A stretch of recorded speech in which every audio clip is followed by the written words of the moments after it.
आज चंद बुजुर्गों के दरस निज़ाम मुस्तफ़ा सल्लल्लाहु अलैहि वसल्लम के उन्वान का मकसद भी यही होता है। मुहर्रमुल हराम के 3 रोज़ा दुरूस के बाद ये हमारी पहली नशिस्त है,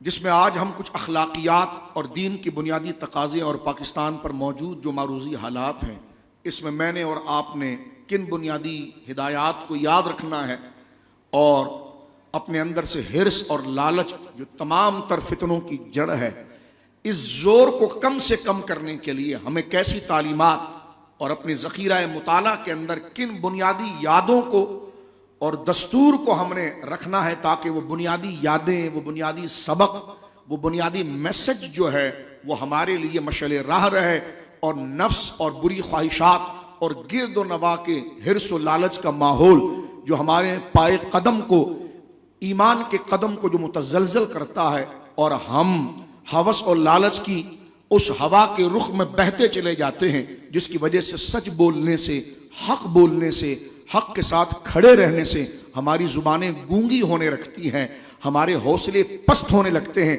इन तमाम तर बुराइयों की वजह जो है वो हुब्बे जा है, लालच है और हिर्स है।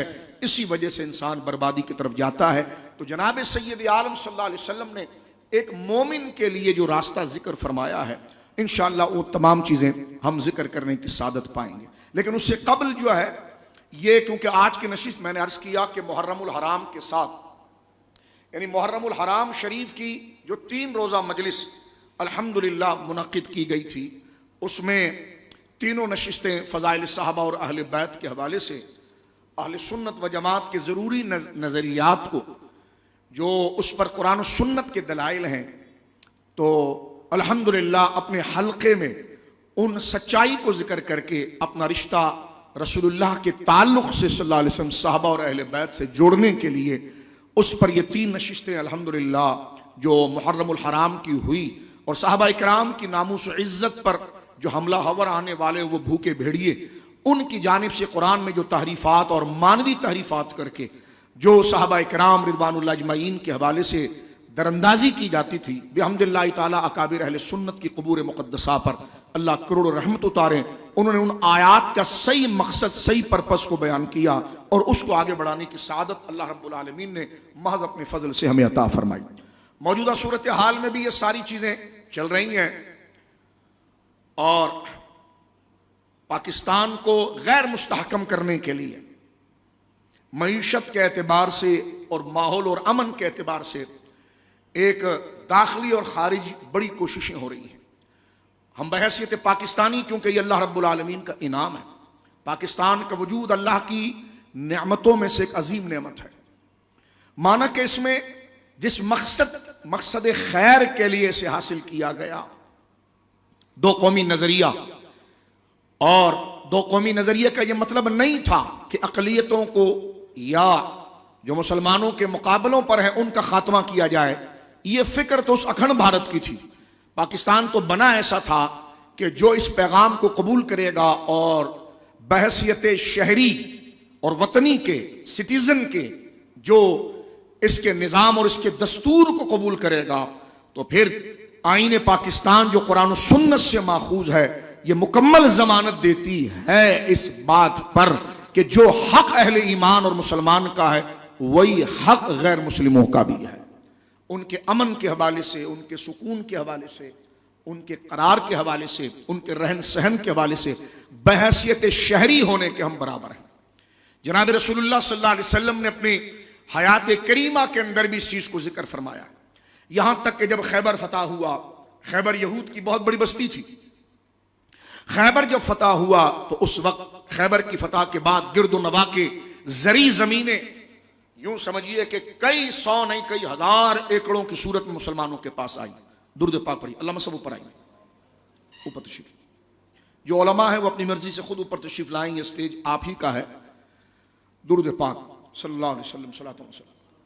तवज्जो से सुनिए इस बात को। जब नबी पाक सल्लल्लाहु अलैहि वसल्लम ने खैबर के इस इलाके पर गोया कि इस्लामी फुतूहात के अमन के परचम लहराए, कि उससे पहले खैबर एक साजिश का मरकज था और इस पूरे खित्ते को वो गैर यकीनी कैफियत के साथ गुजारना चाहता था, जनाब सैयद आलम सल्लल्लाहु अलैहि वसल्लम का अमन का पैगाम वहां पर जो आया तो ये खित्ता महफूज हुआ। गिरदो नवा की यूं समझिए कि हजारों एकड़ जमीनें मुसलमानों के पास आई और उन पर मुसलमानों को मुतवल्ली बनाया गया, और जिनकी जमीनें थी वो उसमें काम करते थे, मसलन यहूद। उसमें जनाब सैयद आलम सल्लल्लाहु अलैहि वसल्लम ने इरशाद फरमाया कि कोई मुसलमान हमारा कलमा पढ़ता है और हमारे साथ वाबस्ता है, वो इस गैर मुस्लिम यहूदी की अगर खेत में से धनिये का एक पत्ता या खजूर का एक दाना भी अगर उठा लेता है तो फलई समिन्नी, वो हम में से नहीं है, क्योंकि इनका जिमान हमारे ऊपर है। ये जिम्मी है, इनकी जान की हिफाजत, इनके माल की हिफाजत, ये हर चीज हमारे ऊपर है। ये निजाम जनाब सैयद आलम सल्लल्लाहु अलैहि वसल्लम ने अता फरमाया, और इसके लिए जरूरी यह थी कि खुलफाए अरबा ने उसके बाद यही अमन का निजाम बाकी रखा। जैसे बड़ी मशहूर रिवायत है, हजरत सैयदना फारूक आजम रज़ी अल्लाह तआला चले जा रहे हैं, आपने देखा कि एक बूढ़ा यहूदी जो है वो भीख मांग रहा है। आपने उसको पकड़ा और उससे फरमाया कि तू भीख क्यों मांग रहा है? उसने कहा भीख नहीं मांगूंगा तो फिर आपको जिजिया कैसे दूंगा और वो ज़िमान कैसे दूंगा? तो आपने फरमाया अच्छा ये हालत है। आपने उसी वक्त कानून गोया के साहबा की मुशावरत के साथ दर्ज फरमाया और इस बात को रखा, और ये बात बड़ी कुशादा कल्बी से बयान फरमाई कि ये यहूदी जब तक जवान था, तंदुरुस्त था और इस कौम और रियासत को फायदा पहुंचा सकता था तो रियासत ने इससे फायदा उठाया। अब जब ये मफलूज और बूढ़ा और मुअम्मर हो गया है, बूढ़ा हो गया है, अब इसकी जात से वो फायदा नहीं पहुंच सकता, तो गोया कि ये भीख मांग कर रियासत को फायदा पहुंचाए। फरमाया नहीं, उस वक्त बाकायदा तौर पर बूढ़े सिटीजन के हवाले से और पेंशन्स के हवाले से हजरत फारूक आजम रज़ी अल्लाह तआला ने उस कानून को नाफिज किया और वो चीज चली। लिहाजा इसी मकसद खैर, अब मैं एक मिसाल और आपके सामने अर्ज करता हूं। आप अगर कुरान करीम का मुताला करें तो वहां पर यह बात भी मौजूद है कि एक शख्स जो मुसलमानों के साथ रहता था और अपने आप को बज़ाहिर मुसलमान ही कहता था, उसने कर ली चोरी। अब जब उसने चोरी कर ली तो चोरी करने के बाद उसने क्या किया कि अपना माल जो है, जो उसने चोरी किया था आटा, उसने वो माल उठाकर एक यहूदी के घर में छुपा दिया ताकि जनाब जो है कि मामला अगर पकड़ा भी जाता है तो यहूदी पकड़ा जाए। उस इत्तेफाकन ये है कि उस बोरे के नीचे कोई हल्का सा सुराख था। जब तफ्तीश और तहकीक की गई, जनाब सैयद आलम के पास मुकदमा आया तो फिर वो गिरे हुए आटे की सूद में पहुंच गए कि जनाब अब आप देखें चोरी किया हुआ माल मिला भी उसके घर से है। हुजूर अलैहिस्सलाम ने उसको तलब किया तो उसने कहा कि नहीं, मैंने ये चोरी नहीं की है, मुझे नहीं पता, या फिर कि मेरे घर में किसने रखा। और ये कि चंद लोगों ने देखा था कि ये बंदा जो खुद को मुसलमान कहता है, इसने ये माल उठाकर, ये आटा उठाकर वहां रखा है। हुजूर सैयद आलम ने गवाहों की मौजूदगी के अंदर फैसला उस कलमा पढ़ने वाले के खिलाफ दिया और उस यहूदी को बरी करार दिया और उसको छोड़ दिया। अब उसने खड़े होकर कहा कि मैं तो आपके साथ खड़े होकर कलमा पढ़ता हूं और मैं तो आपके नाम के नारे लगाता हूं, तो क्या मेरे साथ ये होगा? जनाब सैयद आलम ने फरमाया कि नारा लगाना ये हमारे हल्के के साथ वाबस्ता होना इस बात की दलील है कि तुम हमारे साथ जुड़कर, जैसे आज एक ताकतवर डॉन की तंजीम के साथ आप जुड़ जाएं, फिर किसी के घर के अंदर भी आप घुस जाएं तो कुछ नहीं होता। या जनाब आपके पास कोई, आपसे मुराद बफर्ज शख्स से उसके बाद कोई ओहदा है, जिस तरह आप देखते हैं कि जज के घर के अंदर जो बच्ची का सलूक हुआ है, हम भी देखते हैं कि आया उस पर सजा होती कि नहीं होती है, या 4, 5 या 8, 10 पेशियों के बाद मसले को तूल देने के बाद जैसे लोगों का हाजमा कमजोर है ऐसे लोगों का हाफजा भी कमजोर है, क्योंकि उठाना भी मीडिया ने होता है, बिठाना भी मीडिया ने होता है। जब उनको टुकड़े डाल दिए जाएंगे तो खबरें गैर जरूरी चीजें की शुरू हो जाएगी, फिल्मों और ड्रामों की खबरें शुरू हो जाएगी और इशू को छुपा दिया जाएगा। और जब गोया के उस कानून की गिरफ्त में आने वालों के लिए तशहीर का सिलसिला रुक जाएगा तो बड़ी आसानी से उनको छोड़ दिया जाएगा। हम भी देखते हैं जनाब, इसी मुल्क के अंदर हमने देखा है कि जनाब जो है बाकायदा एक बड़े मशहूर एंकर हैं और बड़े करीबी लोग हैं बड़े बुजुर्गों के, उनके बेटे ने घर में अपनी बीवी को ज़बह किया। ये चला है ना, अभी नाम लेना कोई जरूरी तो नहीं, अभी चला है चंद दिन पहले, और उस खातून को बुलाया, ज़बह किया। मैं पूछता हूं इस पर अमेरिका कितना चीखा, इस पर बरतानिया कितना चीखा, इस पर दिगर यहूदी ममालिक कितने चीखे, इस पर मीडिया ने कितने दिन मातम किया, क्योंकि वो सेकुलर आदमी था, उनके अपने मिजाज का था। खुदा न खास्ता ये जिहालत का काम किसी दाढ़ी वाले से हो जाता, मुफ्ती साहब, किसी मजहबी बंदे से होता, तो मैं कहता हूं कि हमारे जो प्रोफेशनल चैनल हैं और उनके जो ब्लैकमेलिंग करने वाले अखबार हैं और रिपोर्टर हैं, कोई साल 2 साल तक तो मजहब के खिलाफ और इस्लाम के खिलाफ ढंडोरा पीटने में और मातम करने में इससे कम तो वो आसरा नहीं कर। लेकिन ये हुआ, मारा गया, तेजाब फेंक दिया गया। ऐसे कई मामला सेकुलर सोसाइटी के रोजाना हमारे सामने आते हैं, उनके मामला सामने आते हैं।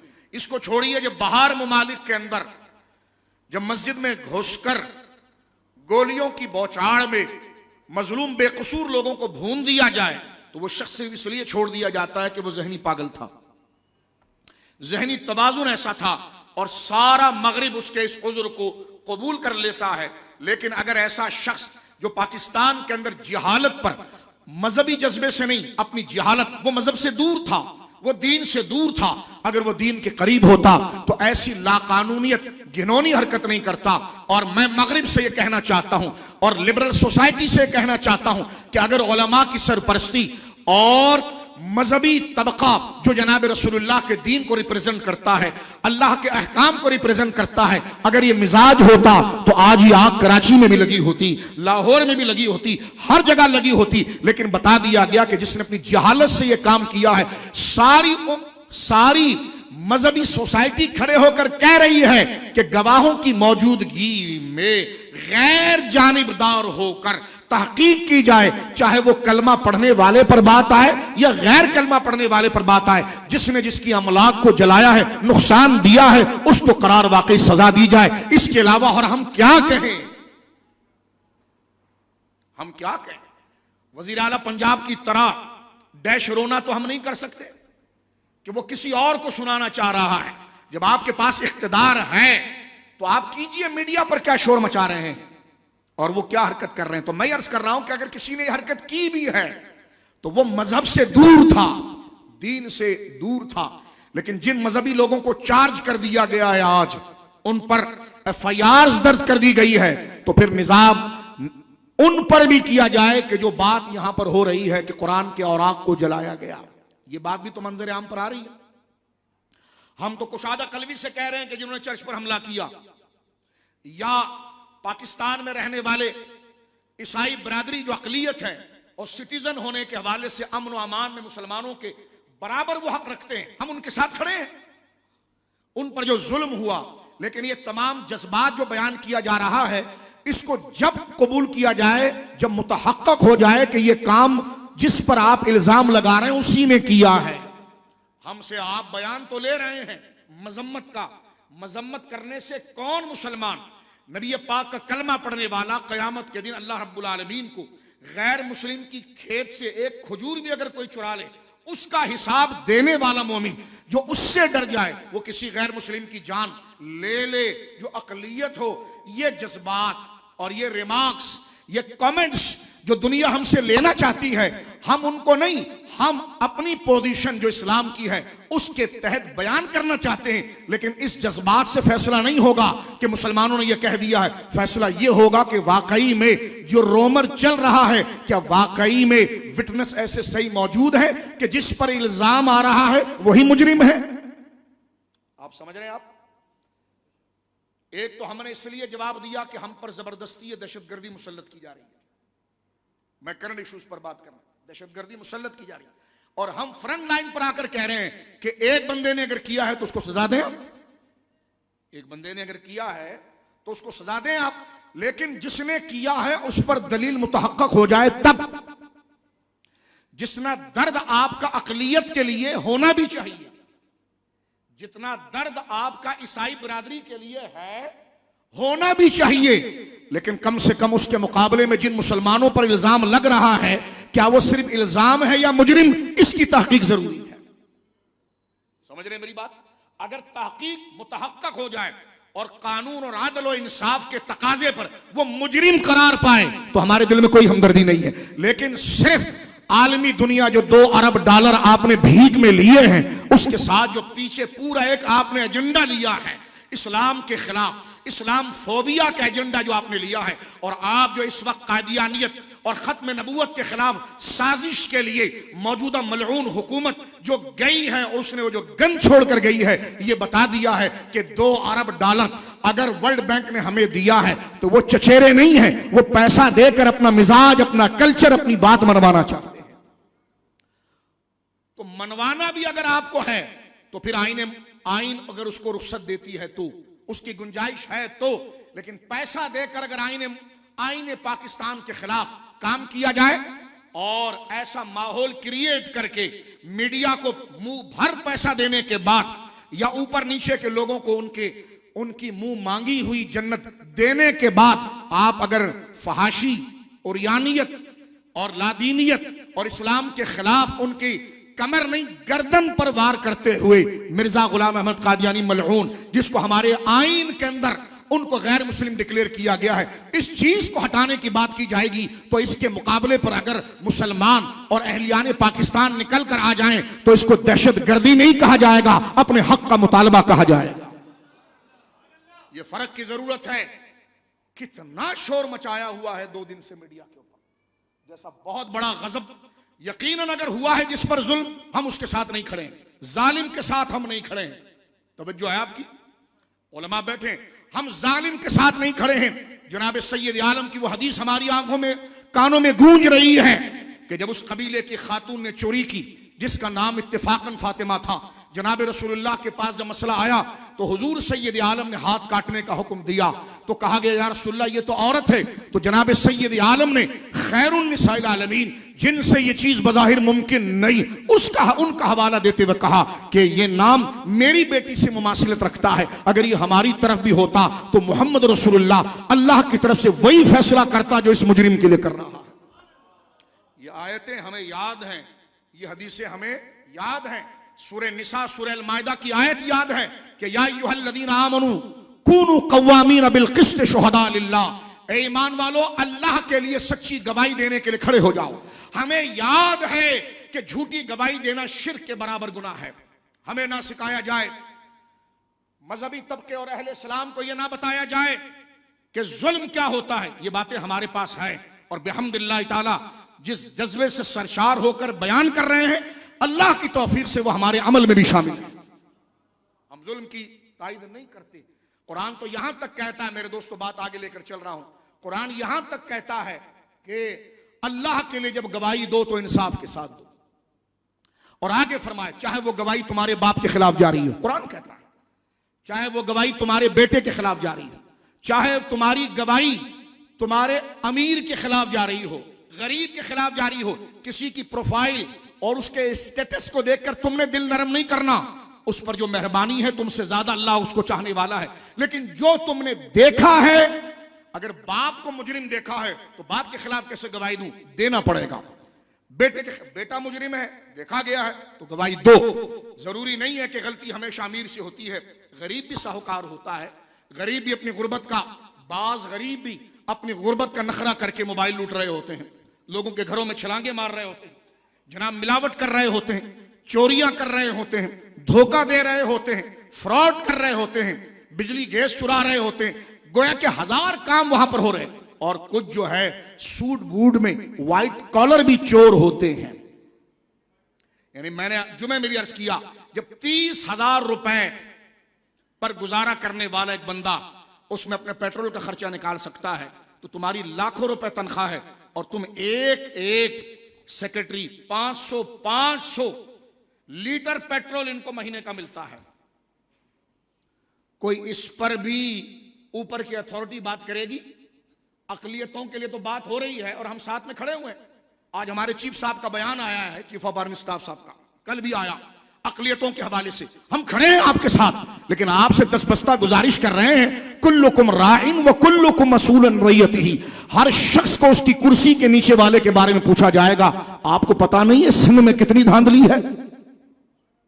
आपको पता नहीं है पंजाब में कितनी धांधली है? आपको किसी ने बताया? हुजूर हम 10 बस्ता आपको बताते हैं। 900 गाड़ियां इस कर्ज के माहौल में किनको दी गई है? 5,000 लीटर पेट्रोल किनको दिया गया है? जजों को ऐसा प्रोटोकॉल दिया गया है जैसे उनको कोई मार देगा। मैंने कहा मारा गवाह जाता है, आप तो सिस्टम के लोग हैं, आपको प्रोटोकॉल की क्या जरूरत है? प्रोटोकॉल देना है तो गवाह को दें जो घर से लेकर वहां तक आ सके। लाखों रुपए की मराद दी जा रही है। हुजूर चीफ साहब, हम आपसे पूछना चाहते हैं, अकलियत ही रह गए हैं? मुल्क इसलिए बनाया था, अगर अकलियतों को सब कुछ मिलना था तो फिर भारत ही ठीक होता कि वहां अकलियत होकर हम कुछ तो हुकूक उठा लेते। यहां आने के बाद अकलियत को सब मिल गया और अक्सरियत को कुछ नहीं मिला। उनको मिलना चाहिए जिसका वो हक रखते हैं। उन पर जुल्म हो तो उनकी दाद रसी करनी चाहिए, लेकिन इसका यह मतलब नहीं कि उनकी दाद रसी उनको अजर के लिए फंदा मुसलमानों के गले में फिट कर देना चाहिए। बात समझ में आ रही है? छोटा हो या बड़ा, अकलियत अकलियत अकलियत अकलियत। मैंने कहा जानिबदारी क्यों कर रहे हैं आप? क्या ये बात नहीं आई है कि हुजूर सैयद आलम की तौहीन की गई? माअज़ल्लाह। इस बात की तहकीक हम तवाज़ुन से बात करना चाहते हैं। अगर किसी ने ये प्रोपेगेंडा किया है कि कुरान मजीद फुरकान हमीद को, या किसी को यह कहा कि अगर तू हमारे खिलाफ जाएगा तो हम तुझ पर तौहीन अदालत का, तौहीन रिसालत का केस बनाएंगे, उस मरदूद चाहे वो कलमा पढ़ता हो मलऊन, हम उसकी मजम्मत करते हैं। लेकिन अगर एक बंदे ने, आज कहा जाता नहीं, आज आप लिबरलों की जुबान आप देखें, नहीं जनाब, इस मुल्क में तो जिसे चाहे कुरान का बेअदब बना दे, जिसे चाहे रसूलुल्लाह का बेअदब बना दे।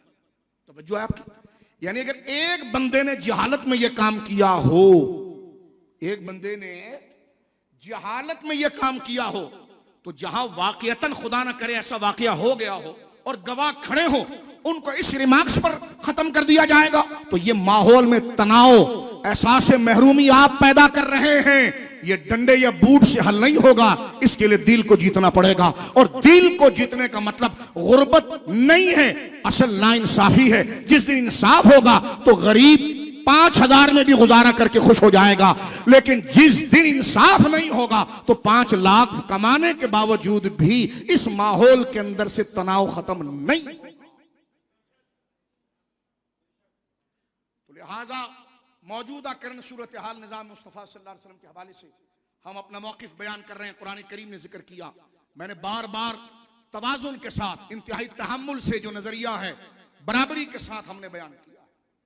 उन लोगों की भी तो निशानदही कीजिए कि जिन पर इल्जाम आ रहा है, इल्जाम का लफ्ज़ इस्तेमाल कर रहा हूं, मुजरिम नहीं कर रहा, इल्जाम का लफ्ज़ इस्तेमाल कर रहा हूं। तो जब इल्जाम मैं इनके लिए इस्तेमाल कर रहा हूं तो तू भी जब तक दलाइल मुतहक्कक ना हो, तो जिस पर बात आ रही है कि इसने घर जलाया है, जब तक गवाह मुतहक्कक ना हो तो मीडिया अपने अपने अपने कारून आकाओं को खुश करने के लिए वो मुजरिम वाला रंग ना पहनाए। अब आप देखें सियालकोट के अंदर जिस श्रीलंकर को मारा गया, अभी बंदा मरा नहीं है, मरा नहीं है, अभी वो गोया के सांसें चल रही है तो मजहबी तंजीमों का नाम आ गया। मुझे बताओ इससे माहौल में तनाव आएगा कि नहीं आएगा? हमें किसी मजहबी और गैर मजहबी तंजीम से अदल और हक के मुकाबले में मोहब्बत नहीं है। अगर कोई था तो बिल्कुल पकड़े आप, लेकिन यह कौन सा शान नुज़ूल है कि जहां पर भी अगर कोई गैर मुस्लिम पर मामला हो जाए तो जनाब वहां पर मामला खुल के सामने आ जाए। इसी कराची के अंदर वो जो भाग गया भगोड़ा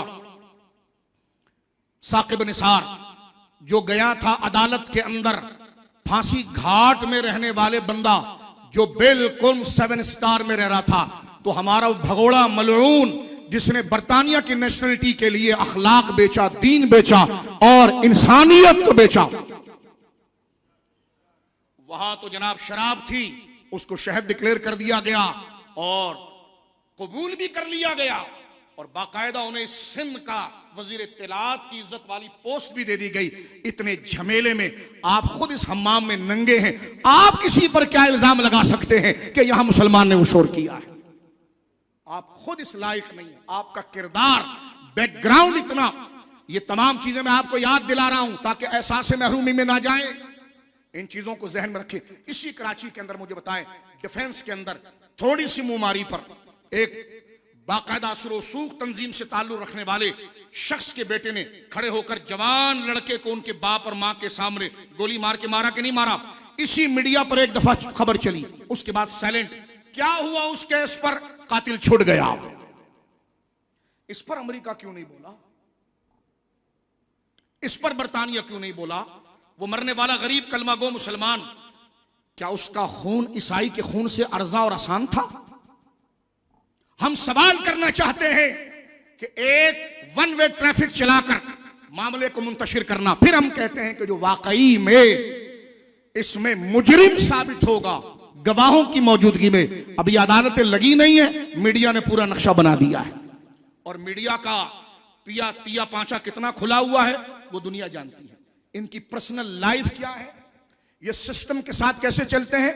अभी जनाब कुछ मीडिया के एंकर्स हमारे गए हुए जर्नलों के बारे में बातें कर रहे हैं। मैंने कहा मर्द के बच्चे थे तो उसी वक्त करते ना, उस वक्त तुम्हें लिफाफे मिल रहे थे। हमें क्या पता जर्नल साहब ने क्या किया क्या नहीं किया, हमें तो कोई दस्तरस नहीं है। लेकिन अब जो तुम ब्लॉग बना रहे हो, इमरान खान के खिलाफ बना रहे हो, किसी के खिलाफ बना रहे हो, इसलिए कि तुम अब दूसरे सिस्टम में आ चुके हो। क्योंकि पहले ऊपर की बारगाह उस पर आशिक थी तो उसकी काली भी हूर का मकाम रखती थी। आज हमें कहते हैं इमरान के खिलाफ बोलिए, हमने कहा मुझे क्या पता, कल तुम्हारी दोस्ती हो जाए तो हमें चार्ज कर दो। हम कहते हैं इंसाफ की बात करो और उलमा के मुंह में अपनी जबान न रखो।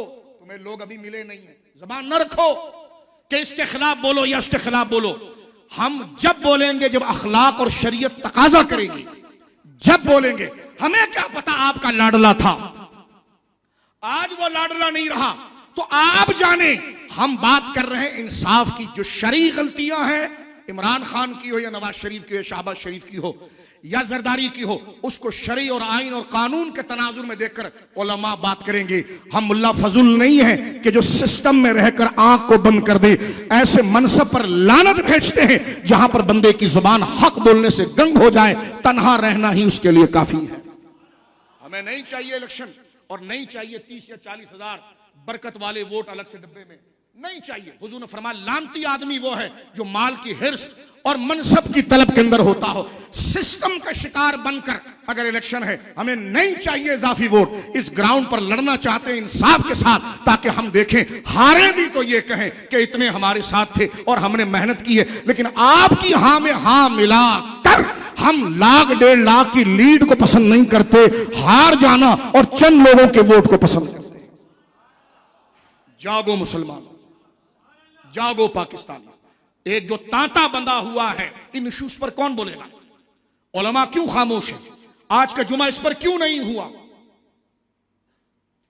ये जो बेजाब्तगी पूरे मीडिया के ऊपर इस्लाम के खिलाफ चल रही है, उस पर क्यों चंद उलमा, जिसमें एक जोरदार बयान मुफ्ती आजम पाकिस्तान मुफ्ती मुनीबुर रहमान साहब का आया, जहां इसमें इस अमल की मजम्मत की गई, वहीं हुजूर की तौहीन और कुरान की तौहीन वाले को भी करार वाकई सजा की तरफ मुतालबा किया गया।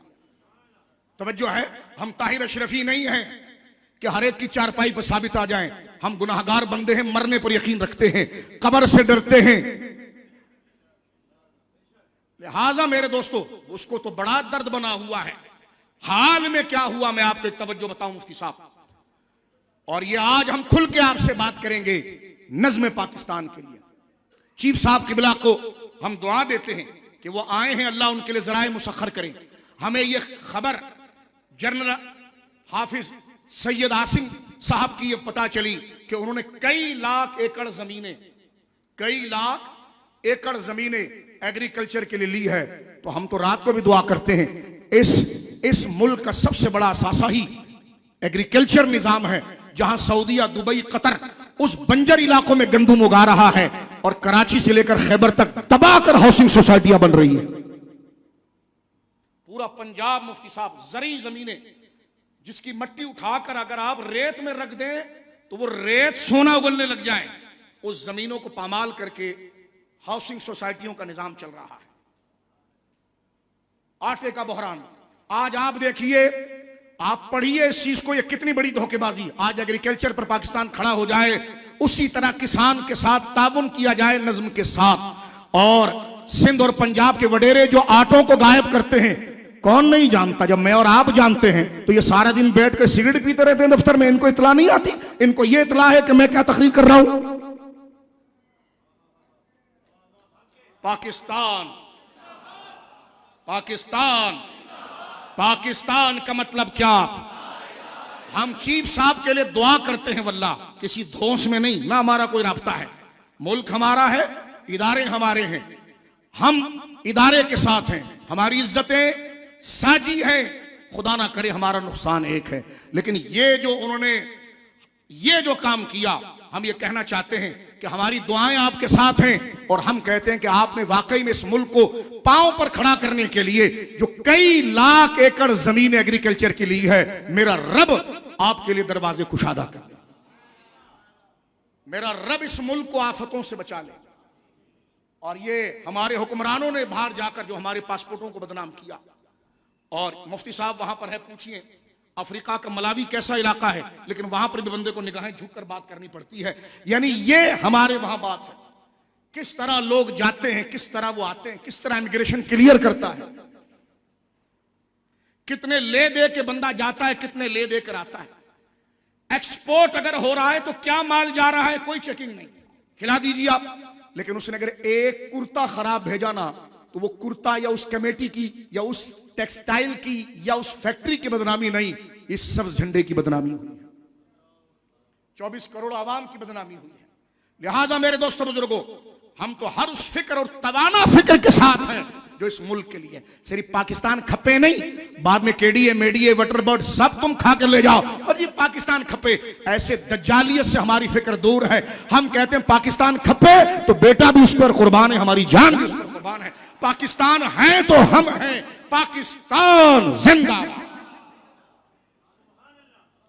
मैं कुरान मेरे सामने है, आज हमें मुफ्ती साहब गवाह हैं, बाहर मुमालिक से बाकायदा ऑफर्स होती हैं, ले आए बच्चों को वहां से। मैंने कहा यार कोई दिल बदल दो, हमें इस पाकिस्तान के अलावा कोई जगह ही अच्छी नहीं लगती, क्या करें।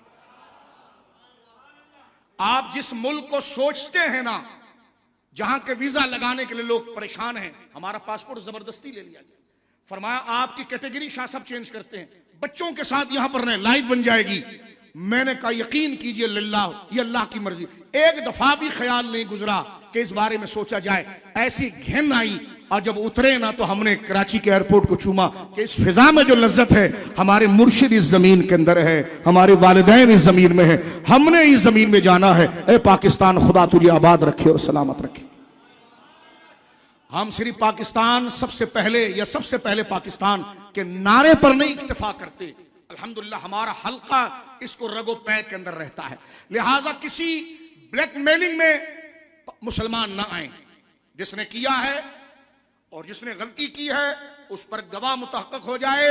उसकी ये दर्स निज़ाम मुस्तफ़ा के दर्स का हिस्सा है कि गवाही देना ये मोमिन की सबसे बड़ी जिम्मेदारी है। जब अदालत के बाहर जज को पर्ची लिख कर दी जाती है कि यह फैसला करना है, तो उस गवाह को तो बोले ना कि झूठी गवाही क्यों देता है। और जहां सच्चे गवाह आ जाए मुफ्ती साहब, उनकी सुनी नहीं जाती। आसिया के लिए 200 से ज्यादा गवाह थे। हम मुतालबा करते हैं, हम कोई गर्दन काटने को जायज नहीं समझते, ना उसकी हिमायत करते हैं। यह रियासत पाकिस्तान इस्लामी रियासत है। हमारी निजी जिंदगी हो, उलमा की या जाहिरी जिंदगी हो, कानून में हाथ में लेना, जलाना, किसी पर पत्थर मारना, यह तो बहुत दूर की बात है। किसी को मुंह चिढ़ाकर देखना भी हमारा दीन, हमारी तालीम इस बात की इजाजत नहीं देती। मेरे दोस्तों बुजुर्गों, जरा तवज्जो कीजिए, यह तो बहुत दूर की बात है।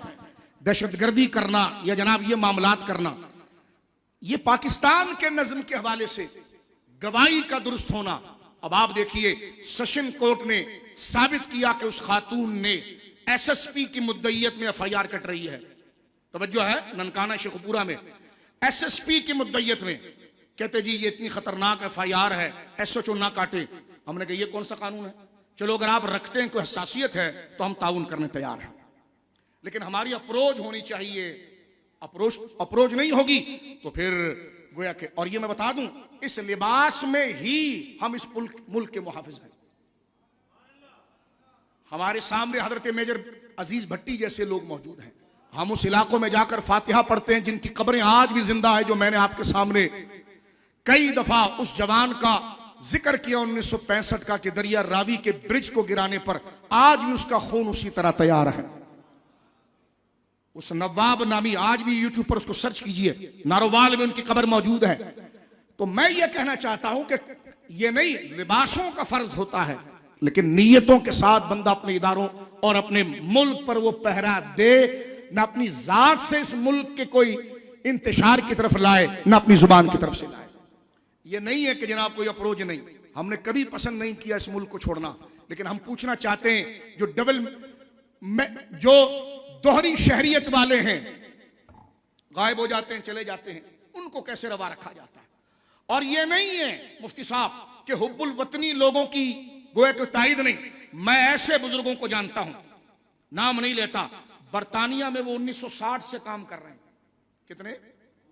1965 62 में फिर अलाउद्दीन सिद्दीकी साहब, ऐसे लोग 1960-65 में बरतानिया पहुंचे हैं, वहां मसाजिद बनाई हैं, खानकाएं बनाई हैं, लेकिन उन्होंने वहां का पासपोर्ट नहीं लिया।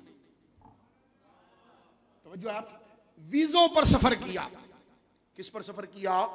तो कुछ दिल ऐसे भी होते हैं जिनके नाम लेवा हम हैं। इस पासपोर्ट की इज्जत है, हमारी इज्जत है। हुक्मरान जलील हरीस लालची हैं, वो तो सब बेचने के लिए तैयार हैं अपनी इज्जत, लेकिन ये कौम जो गुर्बत में है ना, ये सोती भी तो कहती है अल्लाह पाकिस्तान को सलामत रख, उठती भी है तो ये माएं दुआएं करती है। तो लिहाजा तर्जुमानी उन दज्जालों की ना की जाए। चीफ साहब, हम आपसे अर्ज करते हैं, तर्जुमानी के लिए उन दज्जालों को ना लिया जाए, उनको लिया जाए जो रात के अंधेरे में भी आपके लिए और इस कौम के लिए और इस मिल्लत के लिए दुआ गो है। मिशन में ऐसे वफादार लोग होने चाहिए। अब आप देखिए, सेशन कोर्ट ने कहा कि जनाब जो गुस्ताखी रसूल सल्लल्लाहु अलैहि वसल्लम का केस बनेगा, ये तबादला कर रहे हैं। आज हम दर्स इस अंदाज में आपकी खिदमत दर्ज कर रहे हैं ताकि चंद करनी इशूज आपके सामने हम जिक्र करें। पूछा गया जनाब जो है कि एसएसपी की मुद्दईयत में एफआईआर कटेगी, कट गई जनाब, कटी ना। 200 नेट पर मौजूद है ना सारा फैसला। 200 के करीब गवाह मौजूद हैं जिन्होंने ये करते हुए देखा, और ये होते हुए सारी अपनी आंखों से उन्होंने इन चीजों का मुशाहिदा किया, इन चीजों को देखा, इन चीजों का नजारा किया। लेकिन फिर हाई कोर्ट में पहुंचते हैं तो हाई कोर्ट भी जनाब जो है कि उस सजा को बरकरार रखती है। हाई कोर्ट भी उस सजा को बरकरार रखती है। सुप्रीम कोर्ट को ऐसा जज्बा जागता है कि गवाही सुने बगैर फैसला हो जाता है, और हजरत साहब फैसला देने से पहले दाता साहब की कब्र पर भी जाते हैं और 3-4 मज़ारों पर भी जाते हैं ताकि बताना चाहते हैं।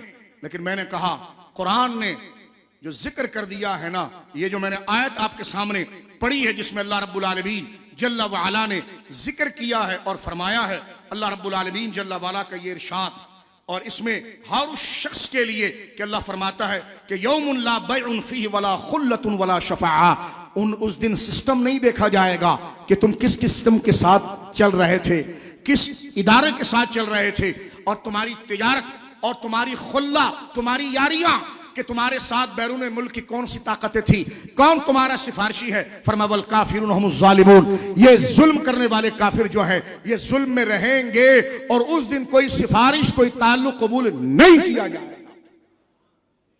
ये कुरान का हुक्म, उधर बुलाया जाएगा, एक एक से पूछा जाएगा, यहां तक कि हुजूर जल वगैरह हैं, सरकार बैठे हुए हैं सल्लल्लाहु अलैहि वसल्लम। एक बकरी ने दूसरी बकरी को सिंग मारा, एक बकरी ने दूसरे बकरी को सिंग मारा, हुजूर मुस्कुराने लगे। साहबी ने पूछा, या रसूलल्लाह आप मुस्कुराते क्यों हैं? फरमा, मैं इसकी तकलीफ पर नहीं मुस्कुरा रहा, अल्लाह के इंसाफ पर मुस्कुरा रहा। फरमा, होगा क्या? फरमा, देखो ये बकरी जानवर है ना, इसने इसको सिंग मारा है, कल कयामत के दिन ये दोनों बकरियां लाई जाएंगी, उसको उसका बदला दिलवाया जाएगा और फिर दोनों को खत्म कर दिया जाएगा। तो इंसान इससे कैसे बचेगा? इंसान इससे कैसे बचेगा? जनाब रसूलुल्लाह की शफाअत से मुझे और आपको उम्मीद है और हक है, इस्लाम से साबित है। लेकिन जनाब रसूलुल्लाह फरमाते हैं, फरमाया अगर कोई मालिक अपने मजदूर से काम पूरा ले, जनाब रसूलुल्लाह कहते हैं, मेरे भाइयों बुजुर्गों मेरी बहनों सुनो, जैसे घर में मासियों से काम लिया जाता है, उनसे तय किया है खाना बनाना बर्तन धोने का, लेकिन इजाफी काम लिया जाता है और दिया कुछ नहीं जाता, और वो अपनी नजरे तलब से देख रही होती है कि मैं क्या, उसमें हया होती है, मांग नहीं रही लेकिन वो देख रही होती है कि इजाफी काम मुझसे कराया है और मेरे 1-2 घंटे ज्यादा लगा दिए हैं, क्या मुझे इस पर मेरी कोई उजरत बढ़ेगी? रसूल करीम फरमाते हैं सल्लल्लाहु अलैहि वसल्लम, जिनका हम मिलाद करते हैं और करना चाहिए, जिन पर ईमान और मोहब्बत को हम दीन समझते हैं और यकीनन वो हक है और वो दीन है, जिनकी शफाअत के बगैर और जिनके हां किए बगैर रब हां नहीं करेगा। बोलो सुभान अल्लाह। मानेगा उनकी बात खुदा हश्र में नसीर। क्या जुमला है, देखिए आप। मानेगा उनकी बात खुदा हश्र में नसीर, बिन मुस्तफा के खुदा को मनाया ना जाएगा। मानेगा उनकी बात, जरा दिल से कहें, मानेगा उनकी बात खुदा हश्र में नसीर, बिन मुस्तफा के खुदा को मनाया ना जाएगा। ये दर्जा है जनाब रसूल करीम सल्लल्लाहु अलैहि वसल्लम की जात का, जो अल्लाह ने महज अपने फजल से उन्हें अता फरमाया। अल्लाह की मजबूरी नहीं है ये कि उनकी मर्जी के बगैर खुदा मानेगा, नहीं, ये अल्लाह ने कानून बनाया है। कहते ये तो मजबूरी है। तो मैंने कहा जो तू 24 घंटा तबलीगी जमात में दर्स देता रहता है कि जब तक बंदा माफ नहीं करे तो अल्लाह माफ नहीं करेगा, तो मैंने कहा आम बंदे को तू इस मकाम पर पहुंचा देता है, उस वक्त शिरक नहीं आता। और सब सदका तो फैली एजाज रसूलुल्लाह के सदके हैं, उनकी बात करते हैं तुझे शिरक नजर आता है। ये वजाहत तुझे शिरक नजर आती है, ये कदर तुझे शिरक नजर आती है।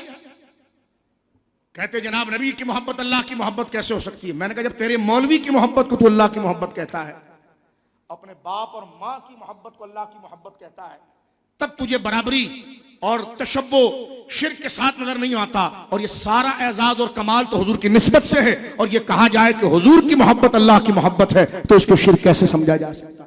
दिमाग का इलाज कीजिए। अब आप गौर करें मेरे दोस्तों बुजुर्गों, जो बात मैं आपकी खिदमत में इस तसलसल के साथ जिक्र कर रहा हूं कि जो मौजूदा हालात के अंदर जनाब रसूल करीम ने फरमाई। अब ये सारी चीजें जो बात की गई हैं, यानी हुजूर की जात अथॉरिटी है। हमने मुहर्रम के दर्स में आपके सामने बात जिक्र की थी, और सूरह आल इमरान की आयत नंबर 31 से कि कुल इन कुंतुम तुहिब्बूनल्लाह फत्तबिऊनी युहिब्बुकुमुल्लाह, जो ये दावा करता है, जो चाहता है कि वह अल्लाह से मोहब्बत करे, तो वो हमारे महबूब से मोहब्बत कर ले, उसे कहने की जरूरत नहीं होगी, खुदा खुद उससे मोहब्बत करने लग जाए। वो मुस्तफा का हो जाए, खुदा खुद उसका हो जाएगा। तुम खुदा के बनने जा रहे हो, खुदा का बनता वो है जो बनता मुस्तफा का है, बिन उनके वास्ते कि खुदा कुछ अता करे।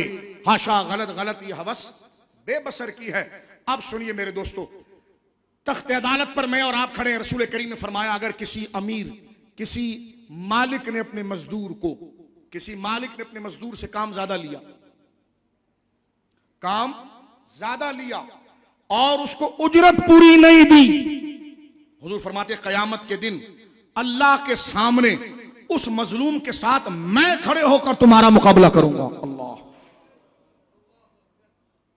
यह है इस्लाम। यह नाफिज हो सकता है हजरत? जिनके हाथ में कलमदान है उनकी आप जरा चाबी टाइट कर दीजिए, ये नाफिज हो सकता है?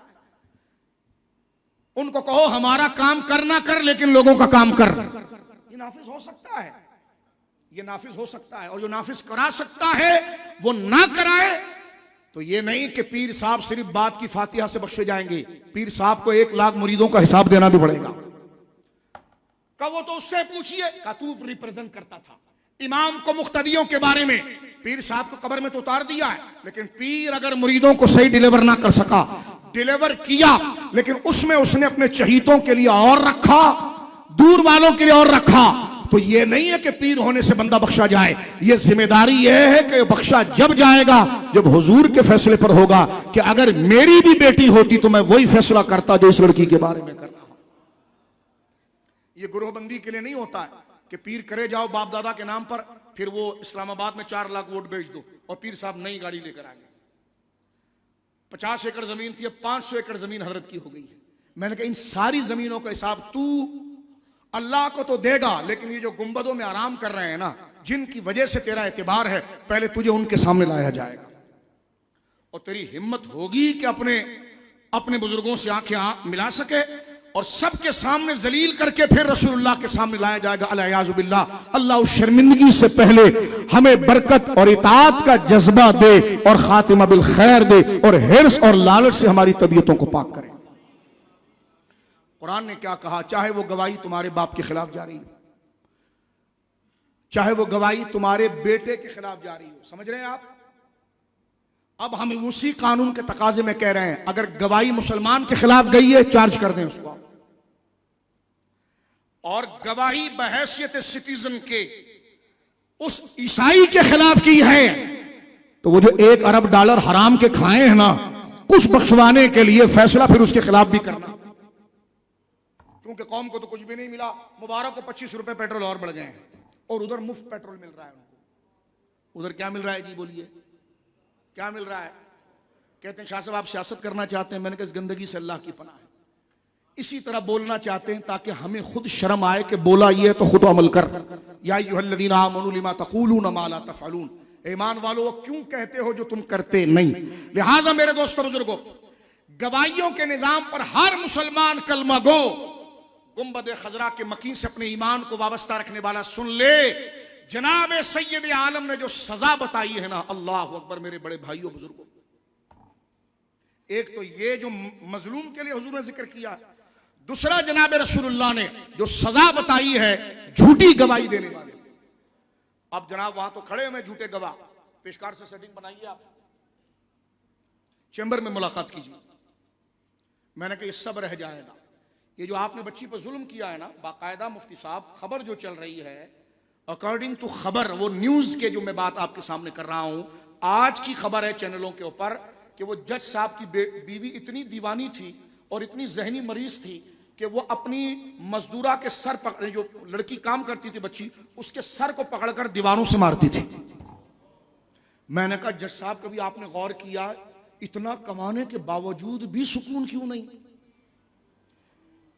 और एक एक हफ्ते जो खबर चल रही है तो नहीं मौलाना साहब ये साबित तो नहीं हुआ है।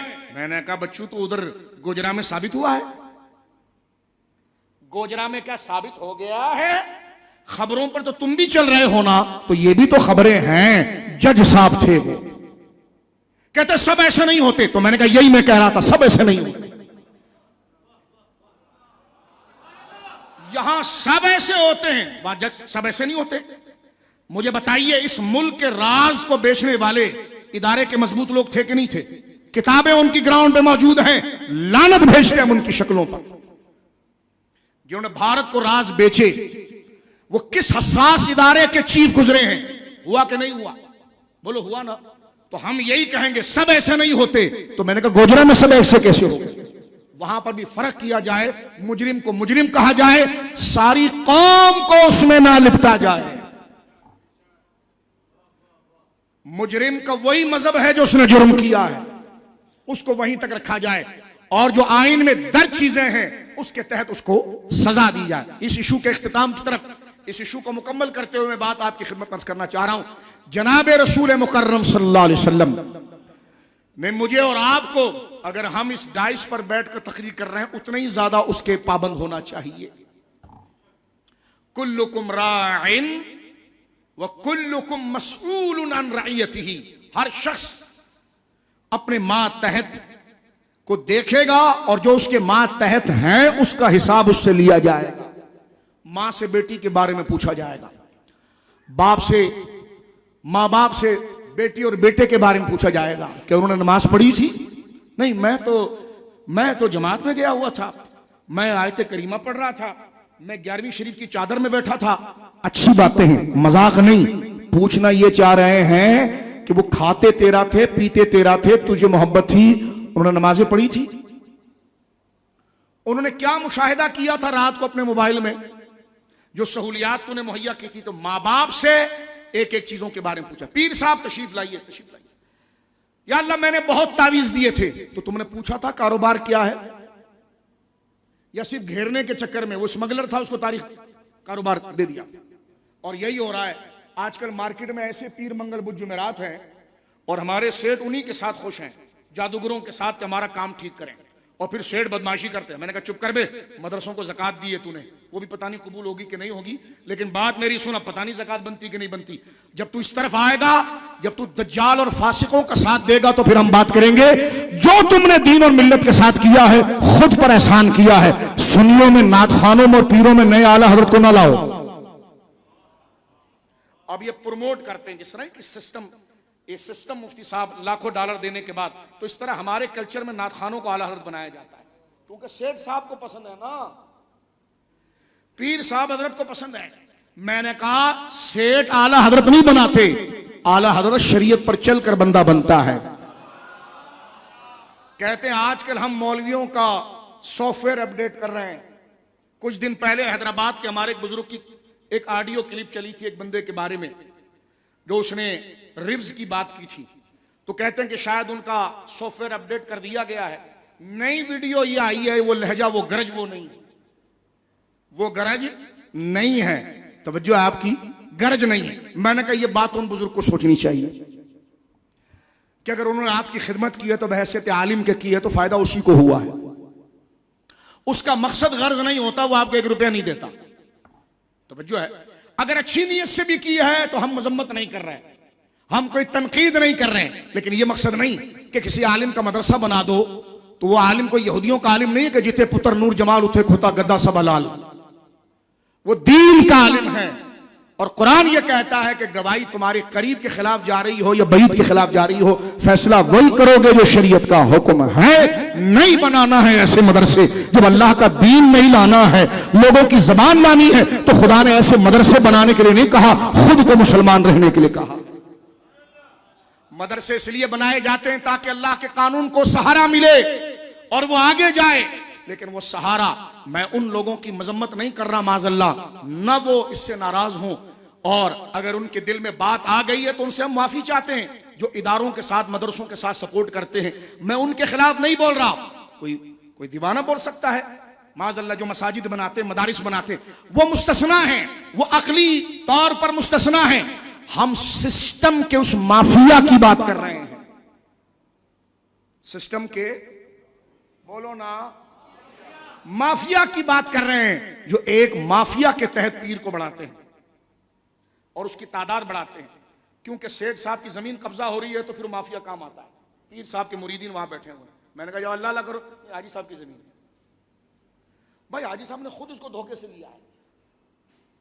तवज्जो है आपकी, ये बात करेंगे हम जब तुम बदअकीदा और बदअकीदा के कैंप जो सिंध के अंदर बन रहे हैं, तब्जीलियों के लिए जिसने कैंप बनाया है और वो जो पनाहगाह साबित हो रहा है, हम कह देना चाहते हैं माहरेरा से निस्बत रखने वाले हर बंदे से कि अपनी आफियत जानिए और मुर्शिदों के रास्ते पर चले।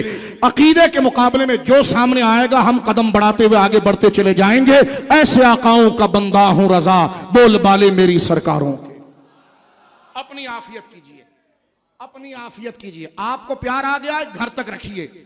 आपने सिस्टम, नाथवा साहब आजकल आप छोड़ चुके हैं, लेकिन जिस तरह जुबान से आपने मशहूर किया था, इस गुनाह में आप शामिल हैं।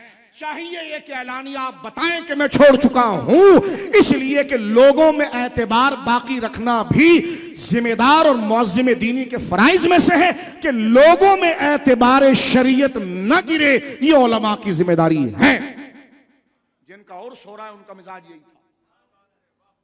इस बात को, इस इशू को यहां पर खत्म करते हुए मेरे दोस्तों बुजुर्गों, जो बार बार हम इस बात का मुतालबा कर रहे हैं, रसूल करीम सल्लल्लाहु अलैहि वसल्लम का इरशाद है, आप जाग रहे हैं?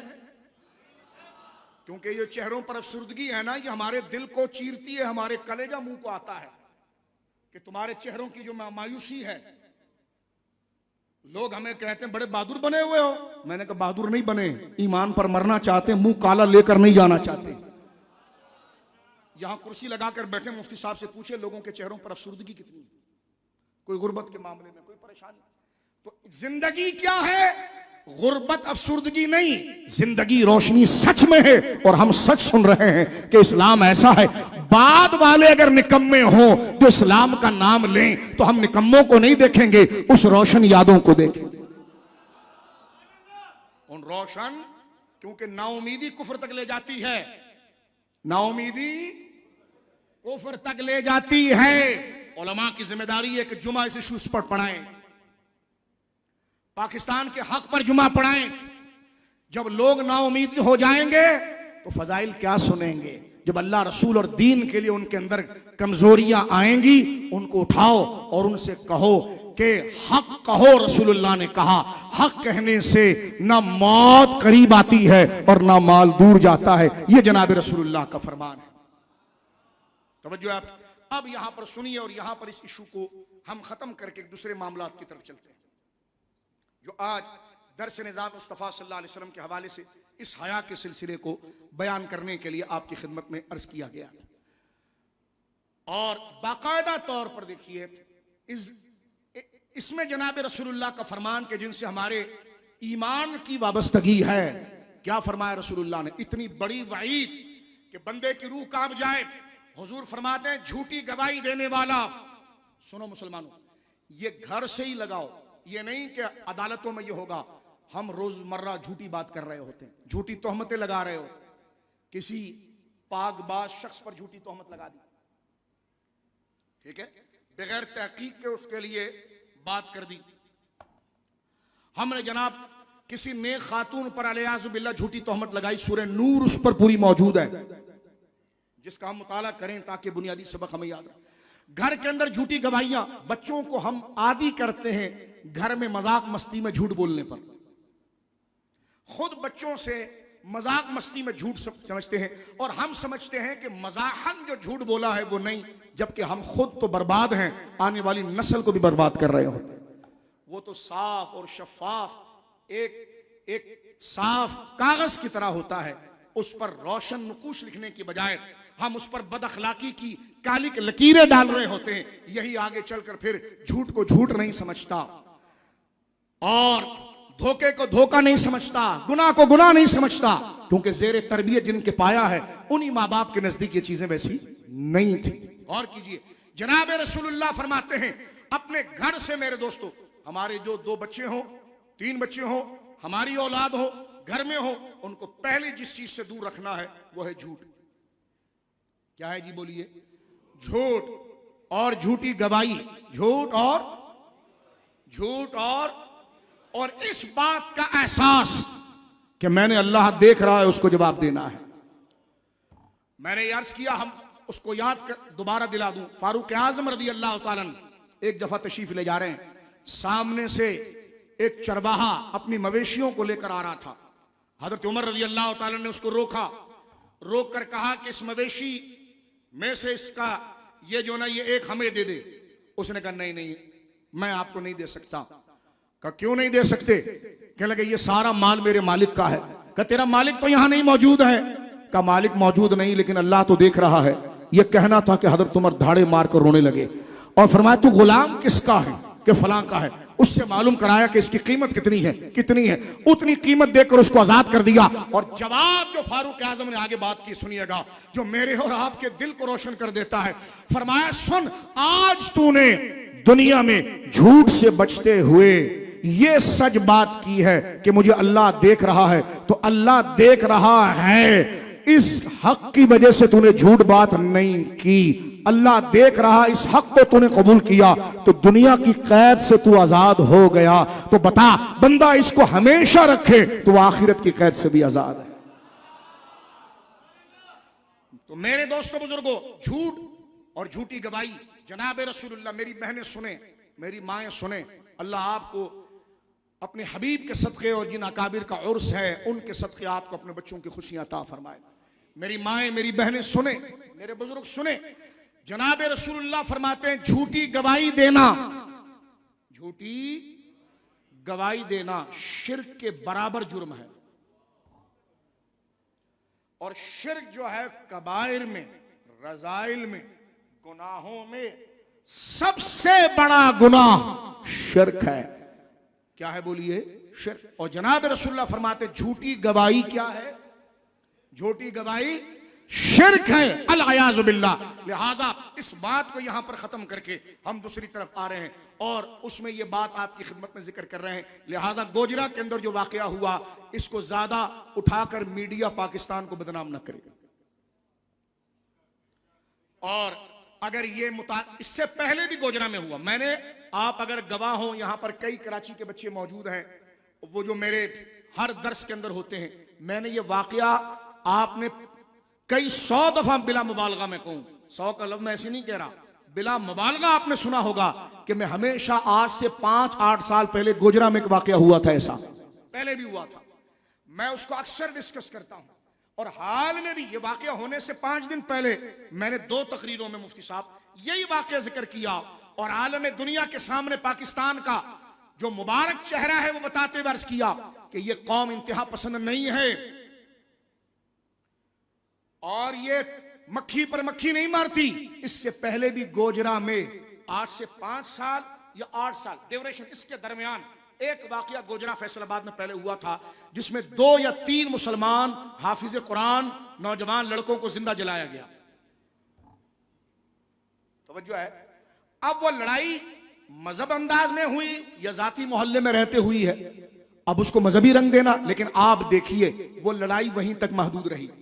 मैंने पहले भी कहा कराची के अंदर, लाहौर के अंदर, उसी फैसलाबाद के अंदर, गिरदो नवाब पंजाब के अंदर आप नहीं बता सकते कि किसी मुसलमान जज्बाती नौजवान ने भी पत्थर उठाकर किसी चर्च पर मारा हो। यह इस बात की दलील है कि हम एक मुतवाजिन, मुदब्बिर और बर्दाश्त रखने वाली कौम है।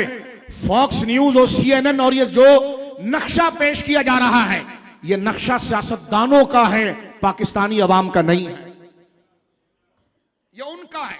इससे पहले भी कई दफा गोजरा में ये वाकये हो चुके हैं। यूट्यूब पर जाइए और ब्लॉगर्स को देखिए। अब जिस तरह ये भौंक रहे हैं ना पाकिस्तान के खिलाफ और सारा मलबा उठाकर इस्लाम के सर पर डाल रहे हैं, तवज्जो है, इसी तरह वहां पर भी हुआ। मैंने कहा अगर ये था तो आज मैं पूछता हूं, ये लियाकताबाद का इलाका, ये गरीबाबाद का इलाका, यहां पर हमारे जो शहरी ईसाई रहते हैं, क्रिश्चियन रहते हैं, मुझे बताओ आज भी आप कराची में आए तो वो सुख का सांस लेकर चल रहा है। और मैं उस बिशप के बयान की मजम्मत करूंगा। मैं ये बात अर्ज करना चाह रहा हूं, आज गोजरा में बिशप ने यह कहा कि पाकिस्तान में हर दफा ईसाइयों पर जुल्म हुआ है और उसकी खुलासी कभी नहीं हुई। मैं कहूंगा ये झूठ है। ये बात अगर कोई आलिम कहता, ये आज जियो पर चला है, आप जाकर खबरें 6 बजे की 5 बजे की जरा देखिए, उसमें बाकायदा बिशप का चला है और बिशप ने कहा ईसाई बिरादरी के साथ हमेशा यही होता है। मैंने कहा तू यहां पर मिनाजुल कुरान का बड़ा तर्जुमान आया है, जो तेरा बाप तेरे साथ केक काट रहा था, जाकर उसको कहे। सुन रहे मेरी बात? ये पाकिस्तान के इस मामले पर झूठ है। अगर ये बात अगर मुसलमान आज खड़े होकर कहें कि हमेशा ये टोपी मुसलमानों के सर पर रखी जाती है, तो मुझे बताओ यही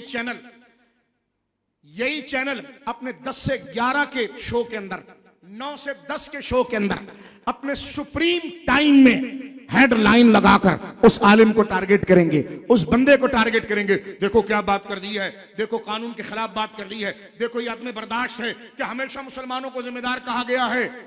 तो ये बात जब अगर बिशप कर रहा है, बिशप को मैं मुखातब बहैसियत एक शहरी के कर रहा हूं, बहैसियत पाकिस्तानी के कर रहा हूं, वो भी पाकिस्तानी मैं भी पाकिस्तानी।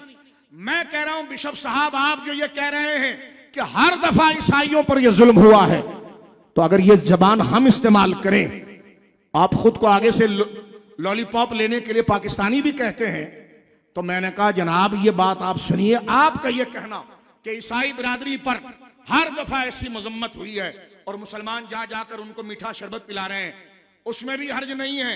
लेकिन मैं कहना चाह रहा हूं इस झूठ का जवाब यह है कि ऐसा नहीं है। इससे बड़े सानहे हादसे इस मुल्क के अंदर होते हैं। खत्म नबूवत के मुहाफिजीन, अल्लाह के दीन और अमन के मुहाफिजीन और आईन का मुतालबा और आईन के जायज मुतालबे के लिए सड़कों पर आए, तो मैंने कहा तुम्हें तो गुलेल भी नहीं लगी। यहां पर लाहौर ही के स्टाफ पर दर्जनों लोगों को भून दिया गया और उनको माजूर कर दिया गया।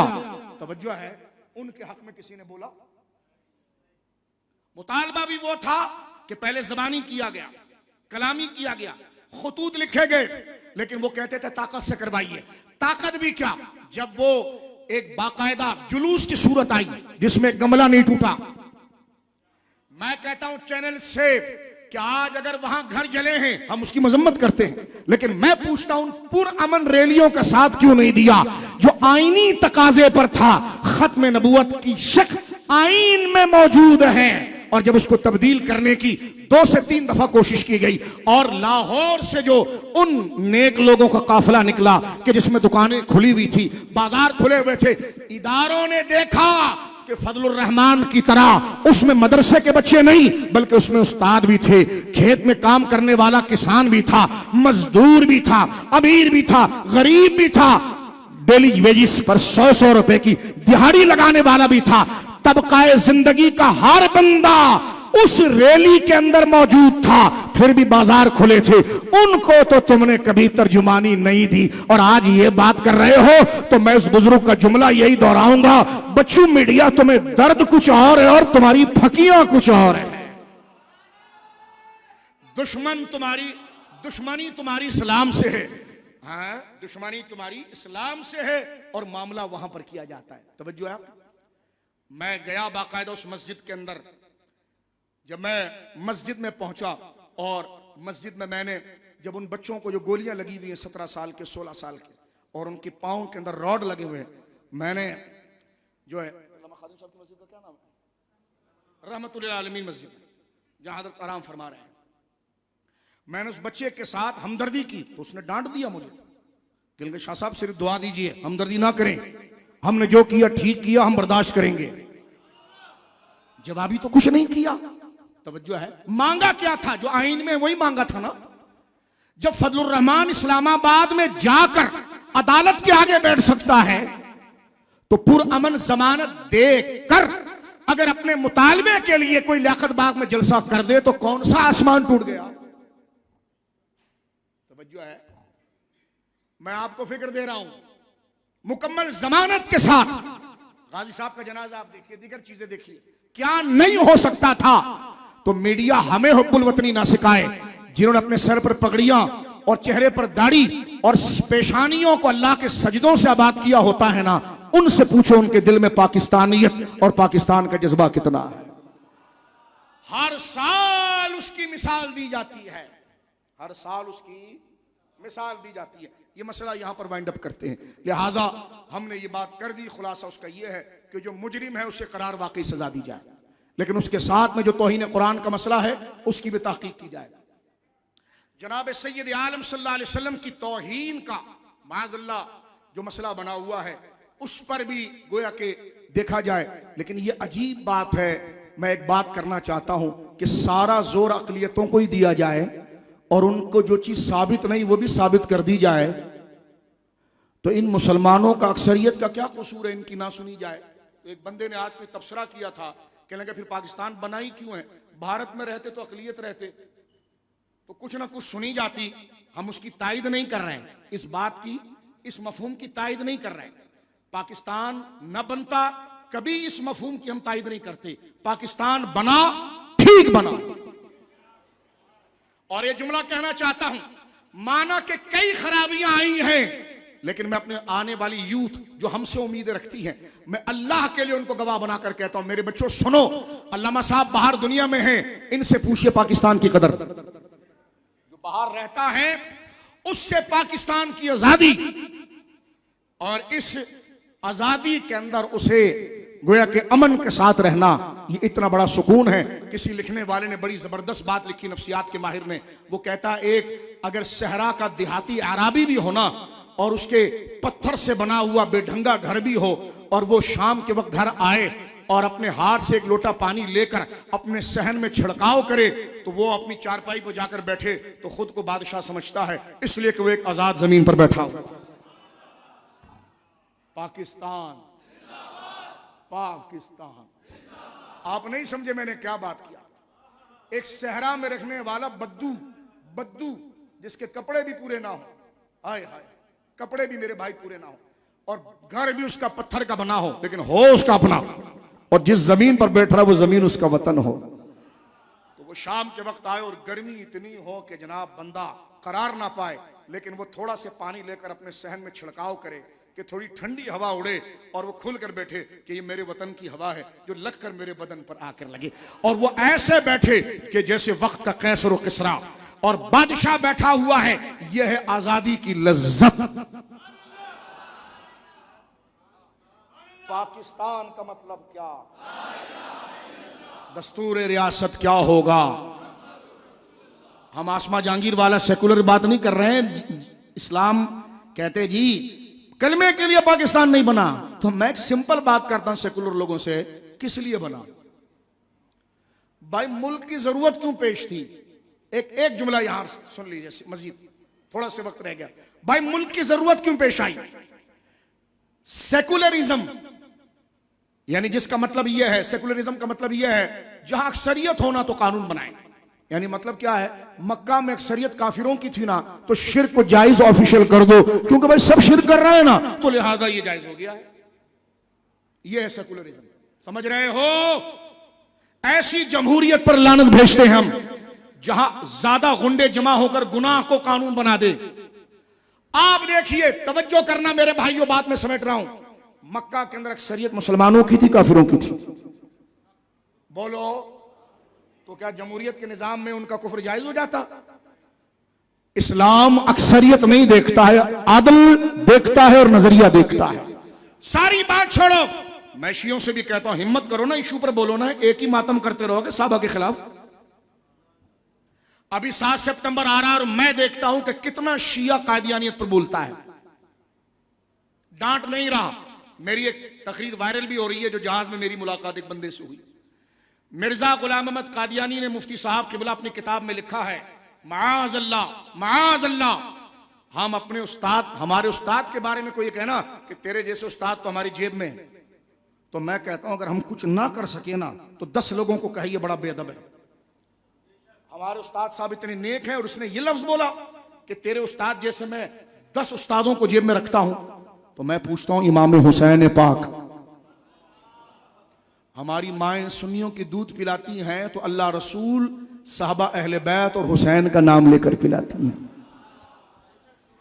मुसलमान पूरी कोशिश करता है इन बरगुजीदा लोगों का नाम ले तो पाकी में ले और वजू से ले। जब उसे याद आ जाए कि मेरे मुंह से लफ्ज निकल गया, मुझे पाकी नहीं, तो उस मोहब्बत में खुद को वो गिल्टी फील करता है कि मैंने किन लोगों का नाम लिया मौला, और मेरा वजू नहीं है। ये शरीयत का मुतालबा नहीं है। ये बंदे में एक ऐसी वफादारी हो जाती है जो अदल के बाद एहसान के दर्जे में आती है। इन्नल्लाह यअमुरु बिल अदल वल एहसान, जो एहसान और वफादारी के जज्बे में आती है। मिर्जा गुलाम अहमद कादियानी ने, मेरे भाइयों सुनो क्या लिखा। उसने कहा, करबला के किस हुसैन को देख रहे हो? ऐसे मैं 100 हुसैन अपने जेब में रखता हूं। पढ़िए इस मलऊन पर, वला हौला वला कुव्वता इल्ला बिल्लाहिल अलीय्यिल अज़ीम, अल्लाहुम्मा ख़ज़ुल मन ख़ज़ल दीन सय्यदना मौलाना मुहम्मद सल्लल्लाहु अलैहि वसल्लम, रब्बना या मौलाना वला तजअलना मिनहुम। खुदा जलील कर उनको जिन्होंने तेरे महबूबों और तेरे दीन के अक़दार की इज्जत को गिराया, उन्हें तू जलील कर। रब्बना या मौलाना वला तजअलना मिनहुम, और हमें उनमें से न करना। अल्लाहुम्मा अंसुर मन नसर दीन सय्यदना मौलाना मुहम्मद सल्लल्लाहु अलैहि वसल्लम, रब्बना या मौलाना वजअलना मिनहुम। या अल्लाह तू मदद फरमा अपने दीन की और हर उसकी जो तेरे दीन की मदद करता है, और हमें उनमें से कर दे। और तू जलील कर उसे जिसने तेरे दीन की इज्जत और तेरे महबूबों की इज्जत को पामाल करना चाहा, और हमें उनमें से ना कर। तो मैंने कहा हिम्मत करो ना अमीन शहीदी, हिम्मत कर, मर्द का बच्चा बना गया। तवज्जो है। और जो यूट्यूबर आजकल बड़ा मस्त हुआ है, उस शैतान को भी आप जानते हैं, उसको भी जरा शैतान को पहचान लें आप, जो उनको ले लेकर यूट्यूब चैनल पर बैठकर यानी जबरदस्ती गर्द उड़ाने के लिए उस मलऊन को पहचानिए आप। उसका नाम लेना भी हम एक गोया के ये समझते हैं कि जनाब एक इल्मी मजाक है, और ये हमारे वकार के भी खिलाफ है। लेकिन अमीन शहीदी का जो इंटरव्यू ले रहा था, उस मलऊन को भी जरा जहन में रखिए आप। ये हर उस इशू को छेड़ता है जिससे फिरकावारीत फैले। ये सुन्नी तुम्हारा सुन्नी नहीं है, ये याद रखना। तवज्जो है आपकी। और अगर तू बदमाश बने ना बेटा, तो ऐसे नहीं बनना। अल्हम्दुलिल्लाह हम बड़ी बात नहीं करते, तेरे बापों को पेलते हुए यहां तक पहुंचे हम। तुम कुछ नहीं कर सकते हमारा। हमारे लिए एक आध ब्लॉग बनाने के बाद तुम समझो कि हम हिल जाएं, ये नहीं हो सकता। तवज्जो है आपकी। आप क्या करोगे? ये माइक है, ले लो, मनसब है, ले लो, तवज्जो है। लेकिन वो रात की यादें तो नहीं लोगे जिसमें हम कहेंगे वह ज़ल्लिलहुम कमा ज़ल्ललता फ़िरऔन अली मूसा अलैहिस्सलाम। खुदा तुम्हें ऐसे जलील करे जैसे हजरत मूसा के हाथ पर अल्लाह ने फ़िरऔन को जलील। बोलो आमीन।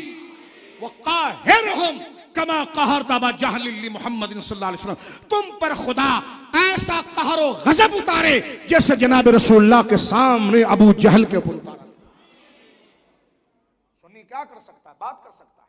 और मिलकर जरा पढ़ो, ये आशिकों का मजमुआ बुजुर्ग बैठे हुए हैं कि ये जितने एंकर्स और ब्लॉगर्स अहले सुन्नत पर और पाकिस्तान पर हमलावर हैं, दुआ करो खुदा इनको अपने गमों में मुब्तला करे और ये मुंतशिर हो जाएं। और वही दुआ पढ़ो जो बदर में रसूलुल्लाह ने पढ़ी थी, ताकि पाकिस्तान बच जाए इनकी शरारतों से, क्योंकि ये तो भाग जाएंगे, इनको तो एड मिल रही है, ये तो भाग जाएंगे। ना हमने भागना है, ऑफर भी आए तो जूती पर मारना है। सोनी धरती अल्लाह रखे, कदम कदम आबाद तुझे। मिलकर पढ़ो इनकी बर्बादी के लिए, इनके इंतशार के लिए, क्योंकि डंडा नहीं हम उठा सकते, हमें इजाजत नहीं, मार नहीं सकते, इजाजत नहीं, लेकिन अपने रब से शिकायत कर सकते हैं। मिलकर पढ़ो, सयुहज़मुल जमउ। दिल से पढ़ना, इंशाअल्लाह अल्लाह इसका अजर देगा, क्योंकि तुम जात के लिए नहीं पढ़ रहे हो, कौम के दिफा के लिए पढ़ रहे हो। पढ़ो, सयुहज़मुल जमउ। माना जानते हो इसका, खुदा इनकी जमीयत को मुंतशिर करे। कैसा जोड़ जोड़ के वर्ल्ड बैंक से पैसा लाते हैं, कैसा कादियानियों के आगे जोड़ते हैं। शाहबाज शरीफ जाने से पहले कितने बंदों को इंटर कर रहा था, तवज्जो है, और उसको कानून का दर्जा देते हुए जा रहा था ताकि वो आकर निसाब के अंदर तब्दीली कर दे। अल्लाह अकबर। मैं मुबारकबाद पेश करता हूं नौजवान बच्चों को, उन सही उल अकीदा ब्लॉगर्स और हामिये नजरिया पाकिस्तान को, जिन्होंने बर वक्त शाहबाज शरीफ की चोरी को पकड़ा। मैं उन जवानों को सलाम पेश करता हूं कि जो पाकिस्तान की रग पर हमला करने के लिए क्योंकि दोबारा आना है, तो दोबारा आना है तो हमारे हो या नहीं, इसकी कोई गवाही देनी है। तो इसके लिए देखिए, नमाज पढ़ेगा तो झुका नहीं जा रहा, बैडमिंटन खेल रहा है।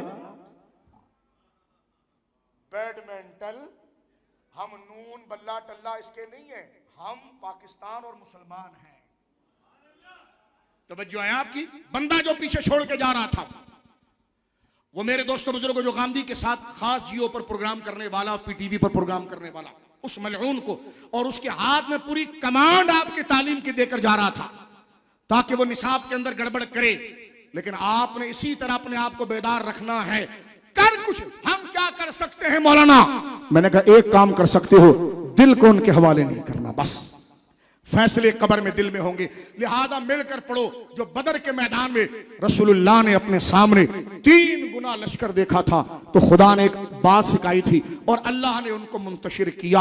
हम बड़ा बोल नहीं करते, खुदा कादिर मुतलक है, हाल में हमने मुंतशिर होता हुआ देखा और यकीन कामिल हुआ कि खुदा सुनता भी है और गरीब और मुंतशिर अपने बंदों के सरों पर उसकी रहमत साया फगन होती है। ऐसे बैठो जैसे अत्तहियात में बैठते हो। एक दफा ये दुआ पढ़ो और हम इख्तिताम की तरफ चलेंगे। और वो दुआ क्या है? बिल्कुल काबतुल्लाह को सामने रखकर पाकिस्तान की बका के लिए, अहले सुन्नत की बका के लिए पढ़ो मेरे भाइयों। ये दिन रह जाएंगे, ये चीजें रिकॉर्ड हो जाएगी। हम आज नहीं तो कल, कल नहीं तो 4, 5, 8, 10, 15, 20 साल में मर जाएंगे, लेकिन ये चीजें गवाह बनेंगी हमारी कब्र में। पढ़ो, सयुहज़मुल जमउ व युवल्लून अद-दुबर। ये अपना उल्टा हाथ अपनी रान पर मार कर, सयुहज़मुल जमउ, वही आवाज ना आए, सयुहज़मुल जमउ व युवल्लून अद-दुबर। खुदा इनकी यूनिटी को पारा पारा करे। जो ये पाकिस्तान के खिलाफ एक हो गए हैं, और ये ब्लॉगर्स और ये तफजीली बुड्ढे और तफजीली बुड्ढो, तुम्हारी इज्जत अगर तुम्हारे वालिदैन के नाम पर है ना, तो पंजाब में उनके गुंबद ऊंचे भी आला हजरत की रज़वियत की वजह से हुए हैं।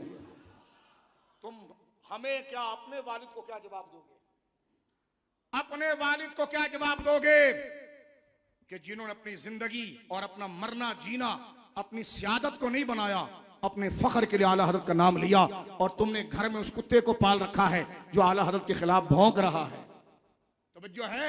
और आप खुशी मनाओ, इंशाअल्लाह सफर का पूरा महीना सफर आला हजरत है। इंशाअल्लाह तुम्हें बता देंगे कि ये वादी रजा की कोहे हिमालय रजा। तुम्हारा घर से निकलना अगर मुश्किल ना हो जाए तो फिर कहना बेटो किसी से टकरे थे तुम। वादी रजा की कोहे हिमालय रजा का है, जिस समत देखिए वो इलाका रजा का है। जो माल का हरीस होगा वो तुमसे हाथ मिलाएगा, लेकिन जो सिरातल लजीना अनअमता अलैहिम के चलेंगे उनके रास्ते पर, जिन पर तूने इनाम किया है, जिसे खुदा का ये वादा होगा ना बुड्ढो, ना वो तुम्हारे मुंह पर देखेगा और ना तुम्हारे जर खरीद चमन मलहून की तरफ तवज्जो करेगा। तवज्जो है आपकी? उलमा उठे इस मामले में, उठे ताजुश शरिया के खुलफा इस मामले में, उठे इमाम अहमद रजा का नाम लेने वाले इस मामले में, क्योंकि जब बात इस दर्जे पर आ जाए तो फिर अकीदे से तारुफ होगा। उस मलऊन का कहना कि तुम अगर हमारे लोगों को छोड़ोगे तो हम आला हजरत पर हमला करेंगे, मैं कहता हूं मलऊन, आला हजरत बंदे का नाम नहीं है, दीन का नाम। इमाम अहमद रजा को तू क्या छेड़ेगा लाल दाढ़ी वाले के मुकाबले में? वो तो कुरान की तारीफ कर रहा है। अहमद रजा पर हमला फिर दीन की असास पर हमला होगा। अरे सारे वाबी शिया मिलकर कुछ ना कर सके। ए नजमे खुद रो, ए हादसाती घास जो किसी की पेशाब से भी उगाता है, तेरी क्या हैसियत है कि वादी रजा की उस इमाम अहमद रजा को देखे जिसकी ऊंचाई के गुंबद को देखते हुए बंदे को अपनी पगड़ी पकड़नी पड़ती है। बोलो सुभान अल्लाह। इन मलूनों के लिए भी पढ़ो कि सयुहज़मुल जमउ व युवल्लूना दुबर, सयुहज़मुल जमउ वयुवल्लूना दुबर, सयुहज़मुल जमउ वयुवल्लूना दुबर। मिलकर दोबारा पढ़ें एक दफा, सयुहज़मुल जमउ वयुवल्लूना दुबर, वयुवल्लूना दुबर, वयुवल्लूना दुबर। इतनी लंबी फहरिस्त अमीन शहीदी बयान कर रहा है। और हम बात करें तो कहते हैं ये इंतशार बयान करते हैं। मैंने कहा इब्तिदा इस शहर में कौन करता है? यह आखिरी इब्तिदा कौन करता है? हैं? ये किसने कहा था कि बिल को उस बिल में घुसेड़ देंगे? ये लफ्ज बोला था ना, है? इतने से ने बोला था, जाग सुन्नी जाग, जाग सुन्नी जाग।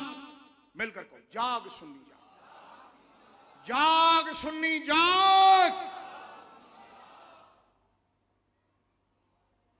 अपने गली कूचे की खुद हिफाजत कर। इतना से बंदा वो कह रहा है जो अहले बैत और सहाबा के नाम का बिल है उसके बारे में कह रहा है कि उसी बिल में घुसेड़ देंगे।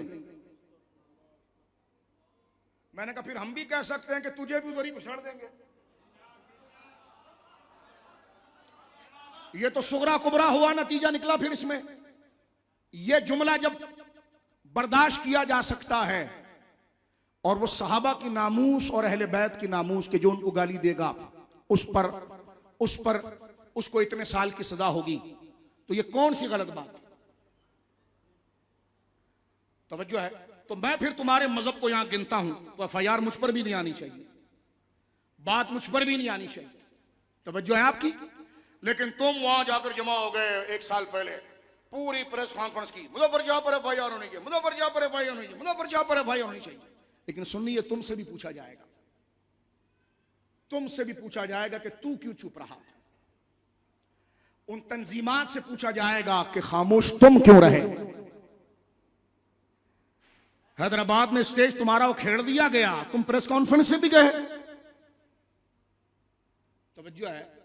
खुदा के वास्ते हमारे स्टेजों पर ना आना, स्टेजों पर ना। अपना हक नहीं ले सकते तो कम से कम सुन्नियों को जलील ना करो। हमारा तुम्हारे से कोई ताल्लुक नहीं, हम इंसाफ चाहते। वहां जनाब माविया को गालियां दी गई माज़अल्लाह, साहबा पर तबर्रा किया गया। तवज्जो है? क्या किया तुमने? तुम कल आदम हो चुके हो, लिहाजा तुम्हें चाहिए कि उन आसमानों के प्रोटोकॉल जो तुमने गनमैन रखे हैं ना, तो किसी की सुन रहे हो जो गनमैन रखे हो, छोड़ दो इन चीजों को, उतर आओ सुन्नियों पर। सुन्नी तुम्हें पलकों पर बिठाएंगे, वो ताकत दोबारा आ जाएगी। आ जाओ, नीचे उतर के आ जाओ, आ जाओ दोबारा। छोड़ दो पुलिस मोबाइल को, क्योंकि फिर बहुत कुछ देना पड़ेगा तुम्हें। छोड़ दो उन चीजों, छोड़ दो उन प्रोटोकॉलों को। आओ पाकिस्तान के हक और अहले सुन्नत के हक के लिए आओ। खुदा की कसम ये सुन्नी तुम्हें अपनी औलाद के मुंह का निवाला भी तुम्हारे मुंह में देंगे। तुम आओ यहां पर और तर्जुमानी करो। तवज्जो है आपकी? लिहाजा ये कहना कि जनाब अहले सुन्नत की किताबों के अंदर सहाबा से मुताल्लिक ये लिखा हुआ, ये लिखा हुआ, ये लिखा हुआ है, तो उसका पढ़ना क्या है, उसका करना क्या है। मैंने कहा मेरी बात सुने,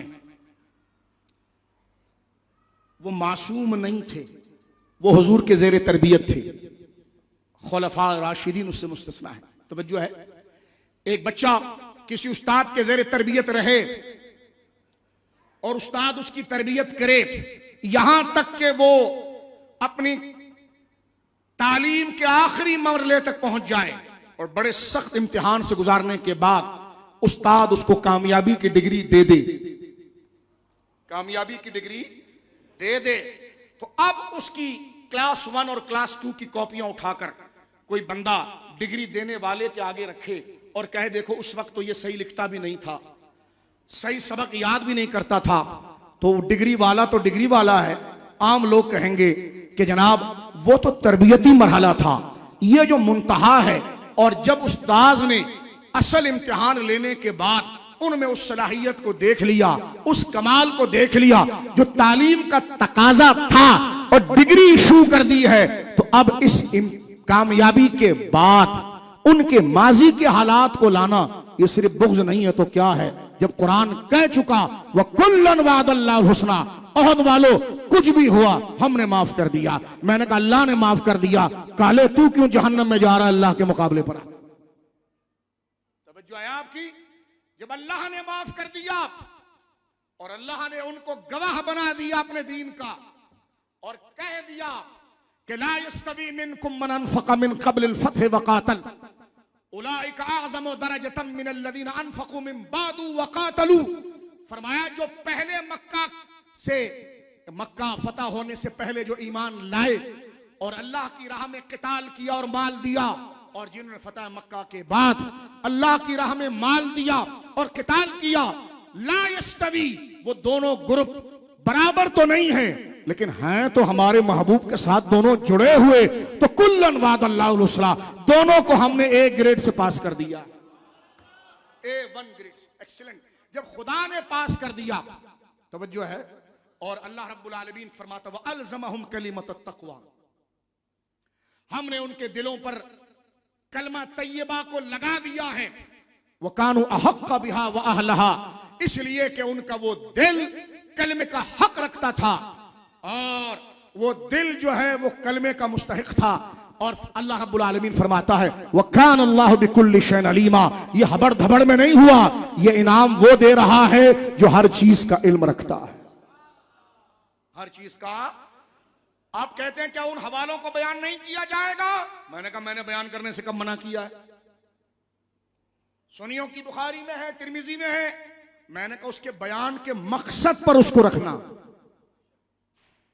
उस वाक़े का जो मकसद है, उस वाक़े की जो वजह है और जो उस वाक़े से पैगाम और जो उस वाक़े से मैसेज बनता है और जो मफहूम बनता है वहीं तक रखना।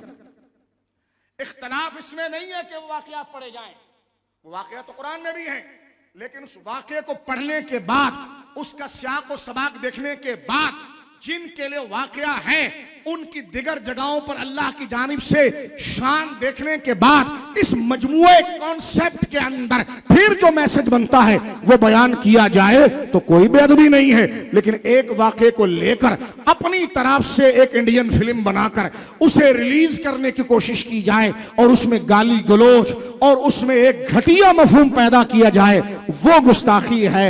वाक़े का होना और उसको सही मकसद कॉन्टेक्स्ट में बयान करना ये गुस्ताखी नहीं है। ये जो लंबी फहरिस्त तूने बयान की ना अमीन शहीदी, ये कोई आज की बात नहीं है, ये 1400 साल से अल्हम्दुलिल्लाह उलमा अहले सुन्नत ने तेरे इस झूठ का जवाब दिया हुआ।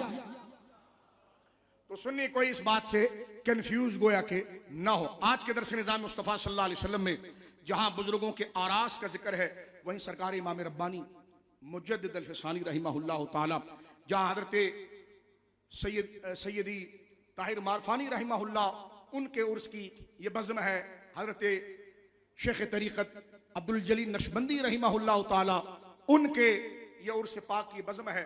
उसी तरह हज़रत सरकार मखदूम समना, सरकार मखदूम मोहम्मद अशरफ जहांगीर समनानी रज़ी अल्लाह ताला उनके उर्स पाक की ये बज़्म है, तो उनकी सारी तालीमात, मैं तुम्हारे सामने सिर्फ उनकी सीरत बयान करता, फजाइल बयान करता, तो उससे मैसेज क्या मिलता? मैसेज वो था जो हमने जिक्र किया है। यानी ऐसे बुजुर्गों से जुड़ने के बाद हमने करना क्या है, माहौल को किस जाविये से समझना है, उस पर यह सारी बात की गई जो उनकी जिंदगियों के अंदर मौजूद थी। और बात को खत्म करते हुए सरकार हजरत इमाम रब्बानी रज़ी अल्लाह ताला की जाते गिरामी, जो उनका इल्मी काम और उनकी इल्मी खिदमात और उनका बेमिसल काम, अल्लाह अकबर, जिसकी नजीर जो है माजी करीब में हमें कहीं नजर नहीं आता, ऐसा बेमिसाल काम।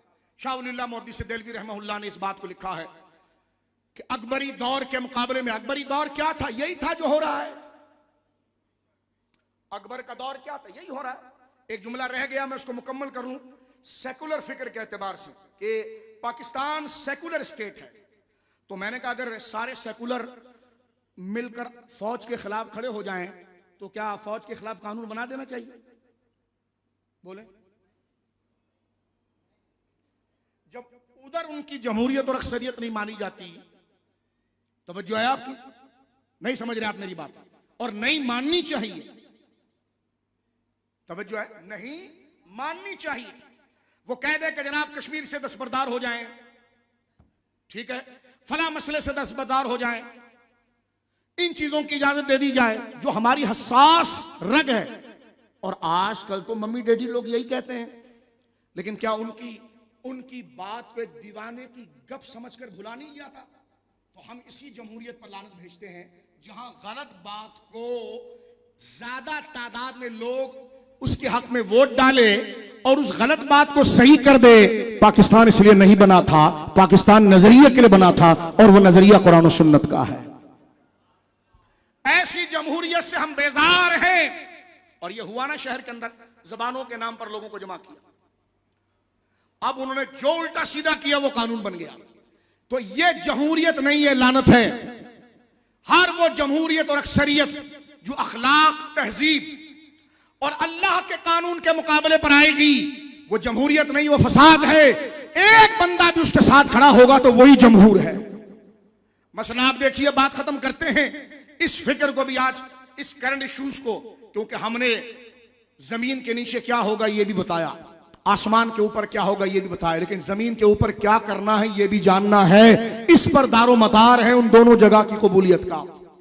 मुझे बताइए, करबला के अंदर अक्सरियत यजीदियों की थी या इमाम अली मकाम की थी? किसकी थी जी? सुन्नी जाग रहे हो? ये तकरीर किसी के खिलाफ? आप जरा गैर जानिबदार होकर पाकिस्तान और सुन्नियत के नाते से सुनेंगे ना, तो आपको कोई बात गलत नहीं लगेगी। हाँ, आपको मेरी जात से इख्तलाफ होगा, वो बिल्कुल आप करें, आपको इजाजत है। लेकिन जो हक है अहले सुन्नत का और पाकिस्तान का, उसको आप किसी दबाव में, किसी सियासी जमात के दबाव में आकर न देखें। इसलिए अफगानिस्तान की खबर चल रही है, मैं कितना मुत्तफिक हूं कितना नहीं आप छोड़िए। उन्होंने कहा जी सबसे पहले सियासी तंजीमें खत्म करो। कमाल का फैसला, तवज्जो है आपकी? कमाल का फैसला, कमाल का फैसला। वो कह रहा है जी फलाना जिंदा है, वो अपना काम कर रहा है। वो कह रहा है जी रियासत मदीना है, वो अपना काम कर रहा है। वो कह रहा है जी वोट को इज्जत दो, वो अपना काम कर रहा है। और सबकी नालियां अपनी तरफ निकल रही हैं, मुल्क को कुछ भी नहीं मिल रहा। तो बड़ा कमाल का काम किया। और आपको पता होना चाहिए उनकी करेंसी हमसे ज्यादा भी हो चुकी है, ठीक है जी, 3 रुपए की भी शायद ये तजावुज कर गए। तवज्जो है आपकी? ये डॉलर जो आया ये गया कहां पर? क्या इस बात का कि जिस तरह शहबाज शरीफ साहब को ऑनर दिया गया है, क्या वो खामोशी से घर नहीं जा सकते थे? हाँ भाई, जितने बड़े घर के अंदर वजीर आजम हाउस में रहते थे, पाकिस्तान इसका मुतहम्मिल है, क्या उसका अपना घर उतना बराबर नहीं है? वहीं रहो। हाँ भाई, लोग कहते हैं जी शाह साहब मोबाइल पर ही काम करो, दफ्तर के पैसे कौन देगा, पैसा बचेगा। मैंने कहा आम आदमी से सीखो के बेजा खर्चा कैसे खत्म किया जाता है। तवज्जो है? कौन पूछेगी ना कि तुम्हें मुफ्त में पेट्रोल क्यों मिला, तुम्हें खानसामा की तनख्वाह, घर के कामों की तनख्वाह, करोड़ों रुपए एक एक बंदे पर खर्च हो रहा है, तुम्हारी जरूरत क्या है? एक एक बातें 5-5 साल तक डिले होती हैं, इतना खर्चा तुम पर हो रहा है। अगर यही खर्चा हटाकर कौम पर लगा दिया जाए तो कौम में नाउमीदी ना आए। बहुत नाउमीदी कौम में आ गई है और आ रही है बदस्तूर। जो महंगाई का तूफान, बिजली रोजाना महंगी, गैस रोजाना महंगा, पेट्रोल रोजाना महंगा, इस सतह पर उतर कर कोई गौर कर सकता है कि उनके साथ क्या गुजर रही है। अपनी लग्जरी लाइफ जो 7 स्टार लाइफ है ना, मैं कहता हूं उसको अगर 5 स्टार 2 स्टार भी कम करो ना तो बहुत बेहतरी आ जाएगी।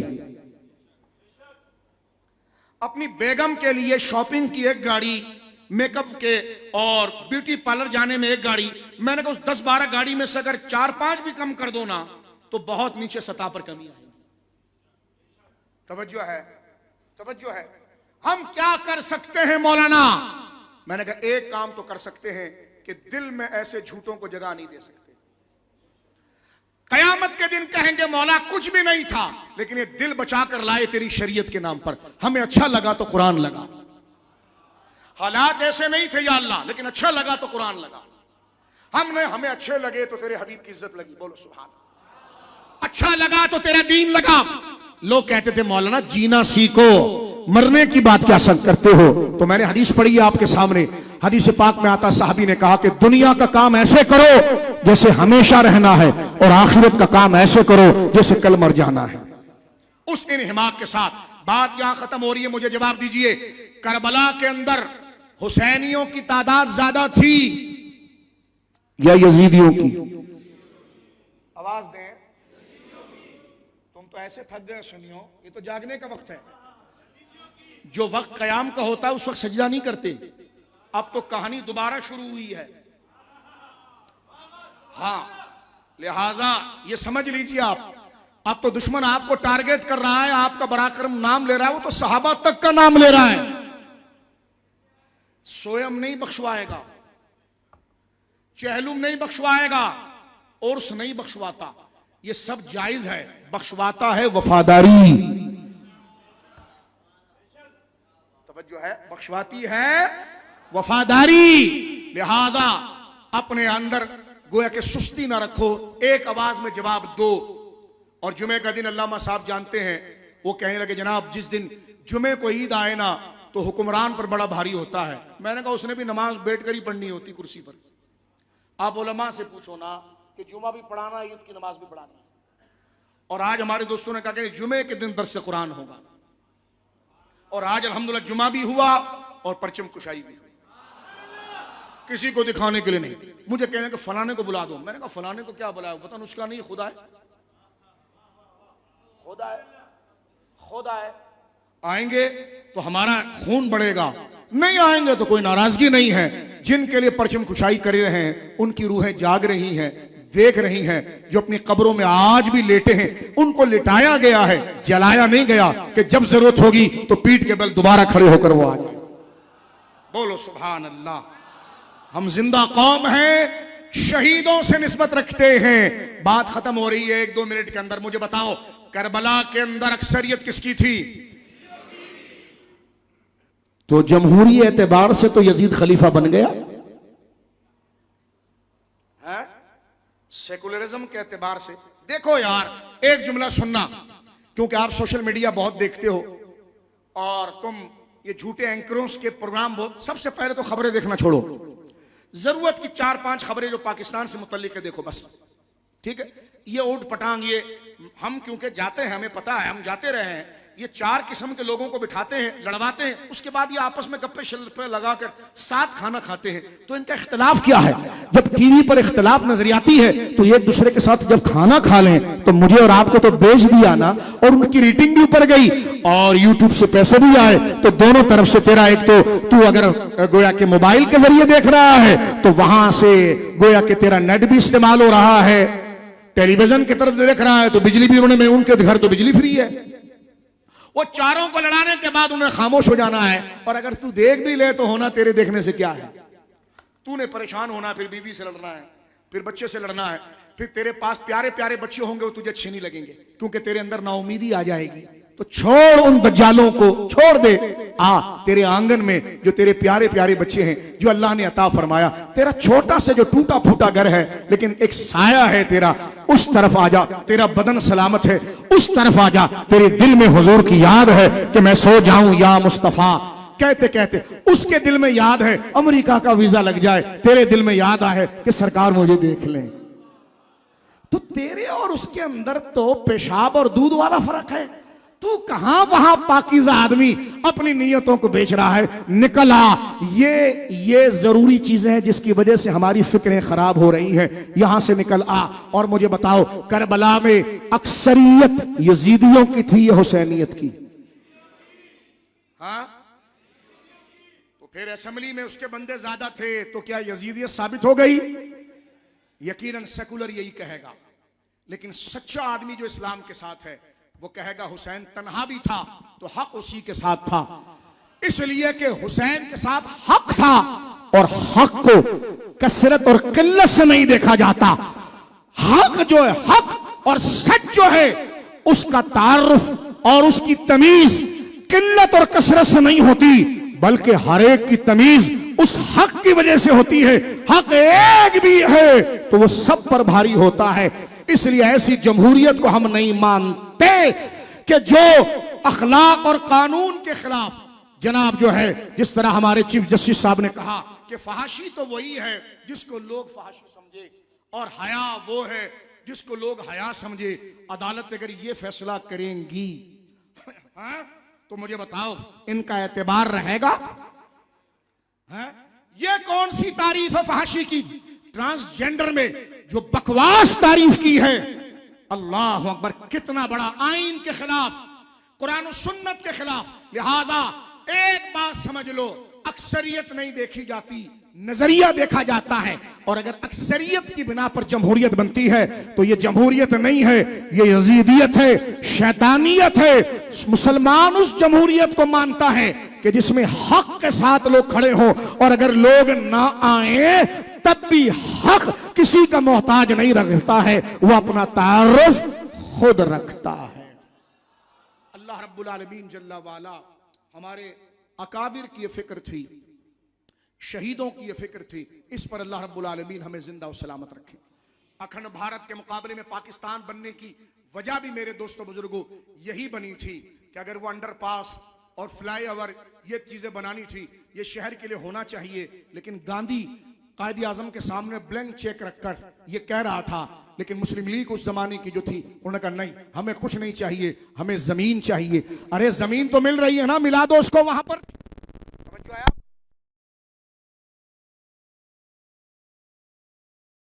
मिला दो उसको वहां पर। लेकिन कायद आजम की वलवला अंगेज, मुखलिस और वफादार क़यादत ने कांग्रेस के सारे मुतालबात को रद्द किया।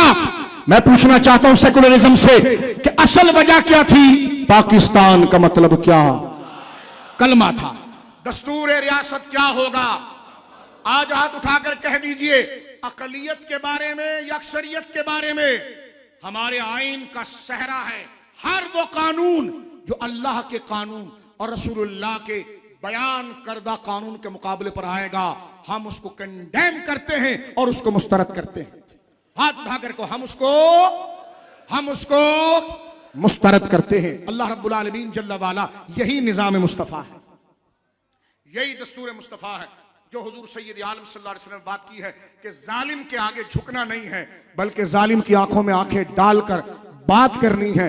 इसमें मौत अपने ही वक्त पर आएगी और रिस्क जितना है वो दिया जाएगा। आप हजरात ने इतना वक्त दिया, अल्लाह रब्बुल आलमीन आपका आना कबूल फरमाए। दुआ कीजिए अल्लाह पाकिस्तान को सलामती अता फरमाए।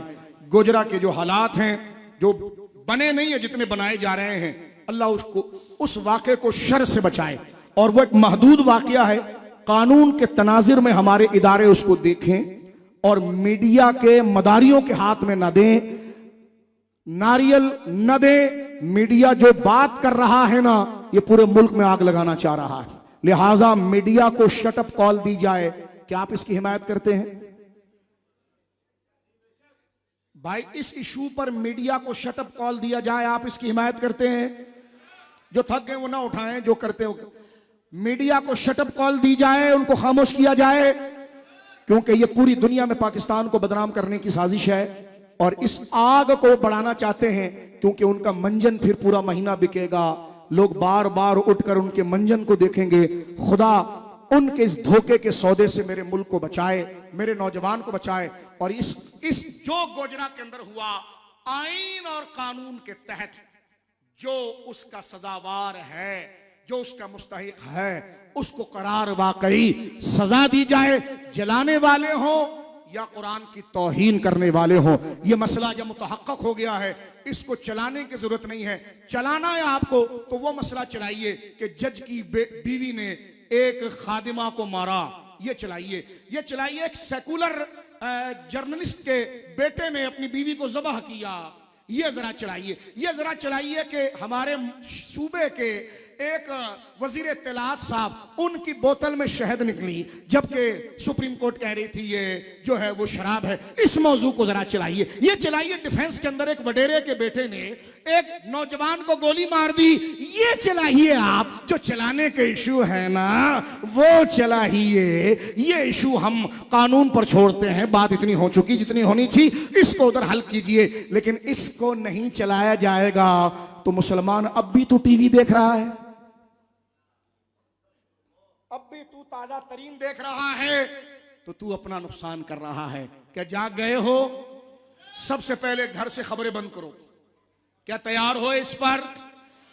जरूरी इतनी खबरें देखें कि जनाब जो आपसे मुताल्लिक हैं, डिटेल में ना जाए। फारिग होता हूं शाह साहब, मैंने कहा तिलावत कुरान कर ले, परेशान नहीं होगा। रुके हुए काम, खुदा की इज्जत की कसम, जमीन के नीचे तेरे लिए मफाद की बात चंद दिनों में खुल के सामने ना आए ना तो मुझे कहना, और कर गया ना तो तू जवाब देगा। वाकई में दरस निजाम मुस्तफा में गया था, लगाया 54 हो और कमा लिया अरबों मैंने। अल्लाह रब्बुल आलमीन जल्ला वाला सरकार के गुंबद के साए तले इस सब परचम को सलामत रखे, पाकिस्तान को सलामत रखे, और अल्लाह रब्बुल आलमीन हम तमाम की हाजिरी को मकबूल और मुस्तजाब फरमाए। हमारे मुल्क के इदारे जो खैर चाहते हैं इस मुल्क के लिए, अल्लाह उनके लिए कुशादगी अता फरमाए, और कौम के एतमाद पर उन्हें पूरा उतारे।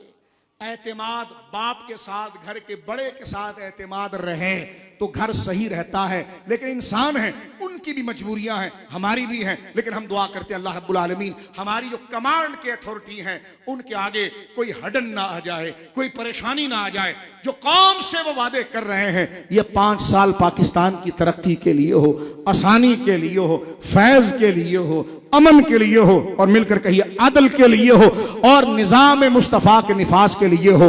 और इस शर्त के साथ कि मैं भी अपने घर में चोरी को रोकूं, मैं भी अपने घर में झूठ को रोकूं, मैं भी अपनी दुकान में कम तोलना रोकूं। बोलो इंशाअल्लाह आमीन।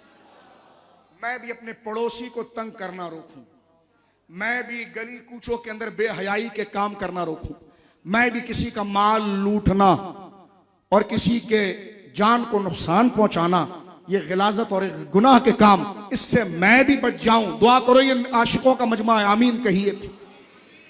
मैं भी झूठ बोलने से, चोरी करने से, कम तोलने से, दालों में मिलावट, आटे में मिलावट, मिर्ची में मिलावट, नमक में मिलावट, चीनी में मिलावट, चावल में मिलावट, इस मिलावट के काम से, जखीरा अंदोजी से मैं भी बच जाऊं। बोलो आमीन। मेरी जात से, जैसे दरो दीवार पान खा रहे हैं, पहली बात तो नशा नहीं करना चाहिए, लेकिन अगर ऐसी कोई चीज है तो मैं भी दीवारों को खराब ना करूं, मैं भी सड़कों को खराब ना करूं, मैं भी सिग्नल्स को ना तोड़ूं, मैं भी अपने ट्रैक में लेकर गाड़ी चलाऊं। जिसका मुझ पर हक है मैं देता रहूं। ऐसा ना हो कि मुझे कुछ नहीं मिला तो मैं अपने आप को तनकीद करने वाला समझ रहा हूं। शाबाश शरीफ को सब कुछ मिल गया, तुम नहीं, उसको मिला और हमें नहीं मिला। उसको भी खुदा नेक करे, हमें भी खुदा नेक करे, और अखलाक और तकवे के रास्ते पर रखे। अल्लाह पाकिस्तान को सलामत रखे। इन अकाबिर का जिनका उर्स है उनकी कब्रों को अल्लाह आबाद रखे, और अल्लाह हमें कुरान और सुन्नत की पाबंदी, नमाजों की पाबंदी, अपने माँ बाप का अदब, चाहे वो हमें डांटे डपटे, उनका लिहाज, हर मरीज को शिफा, हर माँ को अपने बच्चे की खुशी, हर परेशान हाल को दिली तमानियत, हर कारोबारी रिस्क हलाल कमाने वाले को रिस्क की कुशादगी, और हर माँ की बेटी की नसीब अल्लाह रब्बुल आलमीन आफियत वाली तरक्कियां हर तालिब इल्म को इल्म नाफे अता फरमाए, पाकिस्तान को तरक्की अता फरमाए। और लाइव सुनने वाली हमारी बहनें भाई जो हैं, अल्लाह तमाम को बरकतें सादत अता फरमाए। मुंह भर भर के कुछ लोग हमें गाली भी दे रहे होंगे, कहें हमसे ये गुनाह नहीं हुआ, जैसे कुछ लिबरल टाइप के मुल्लाओं से होता है, इशू क्या जा रहा हो और वो समझाए माँ बाप के नाफरमान ना रहना। मैंने कहा ये बात तो हिंदू भी कर रहा होता है, जो करंट इश्यूज है उस पर बात कर। लोग कहते हैं बहुत अच्छी तकरीर करते हैं, किसी के खिलाफ नहीं बोलते हैं। मैंने कहा तो ज़मीर की बात है, कब्र में फैसला होगा, सारी उम्मत और कौम परेशान हो और वो घेरने की बातें करे। अल्लाह हमें अपने और पराए, धोखेबाज और सच्चे की तमीज अल्लाह अता फरमाए। व सल्लल्लाहु अला खैरि खल्क़िही मुहम्मदिन व अला आलिहि व सहबिही अजमाइन बिरहमतिका या अरहमर राहिमीन।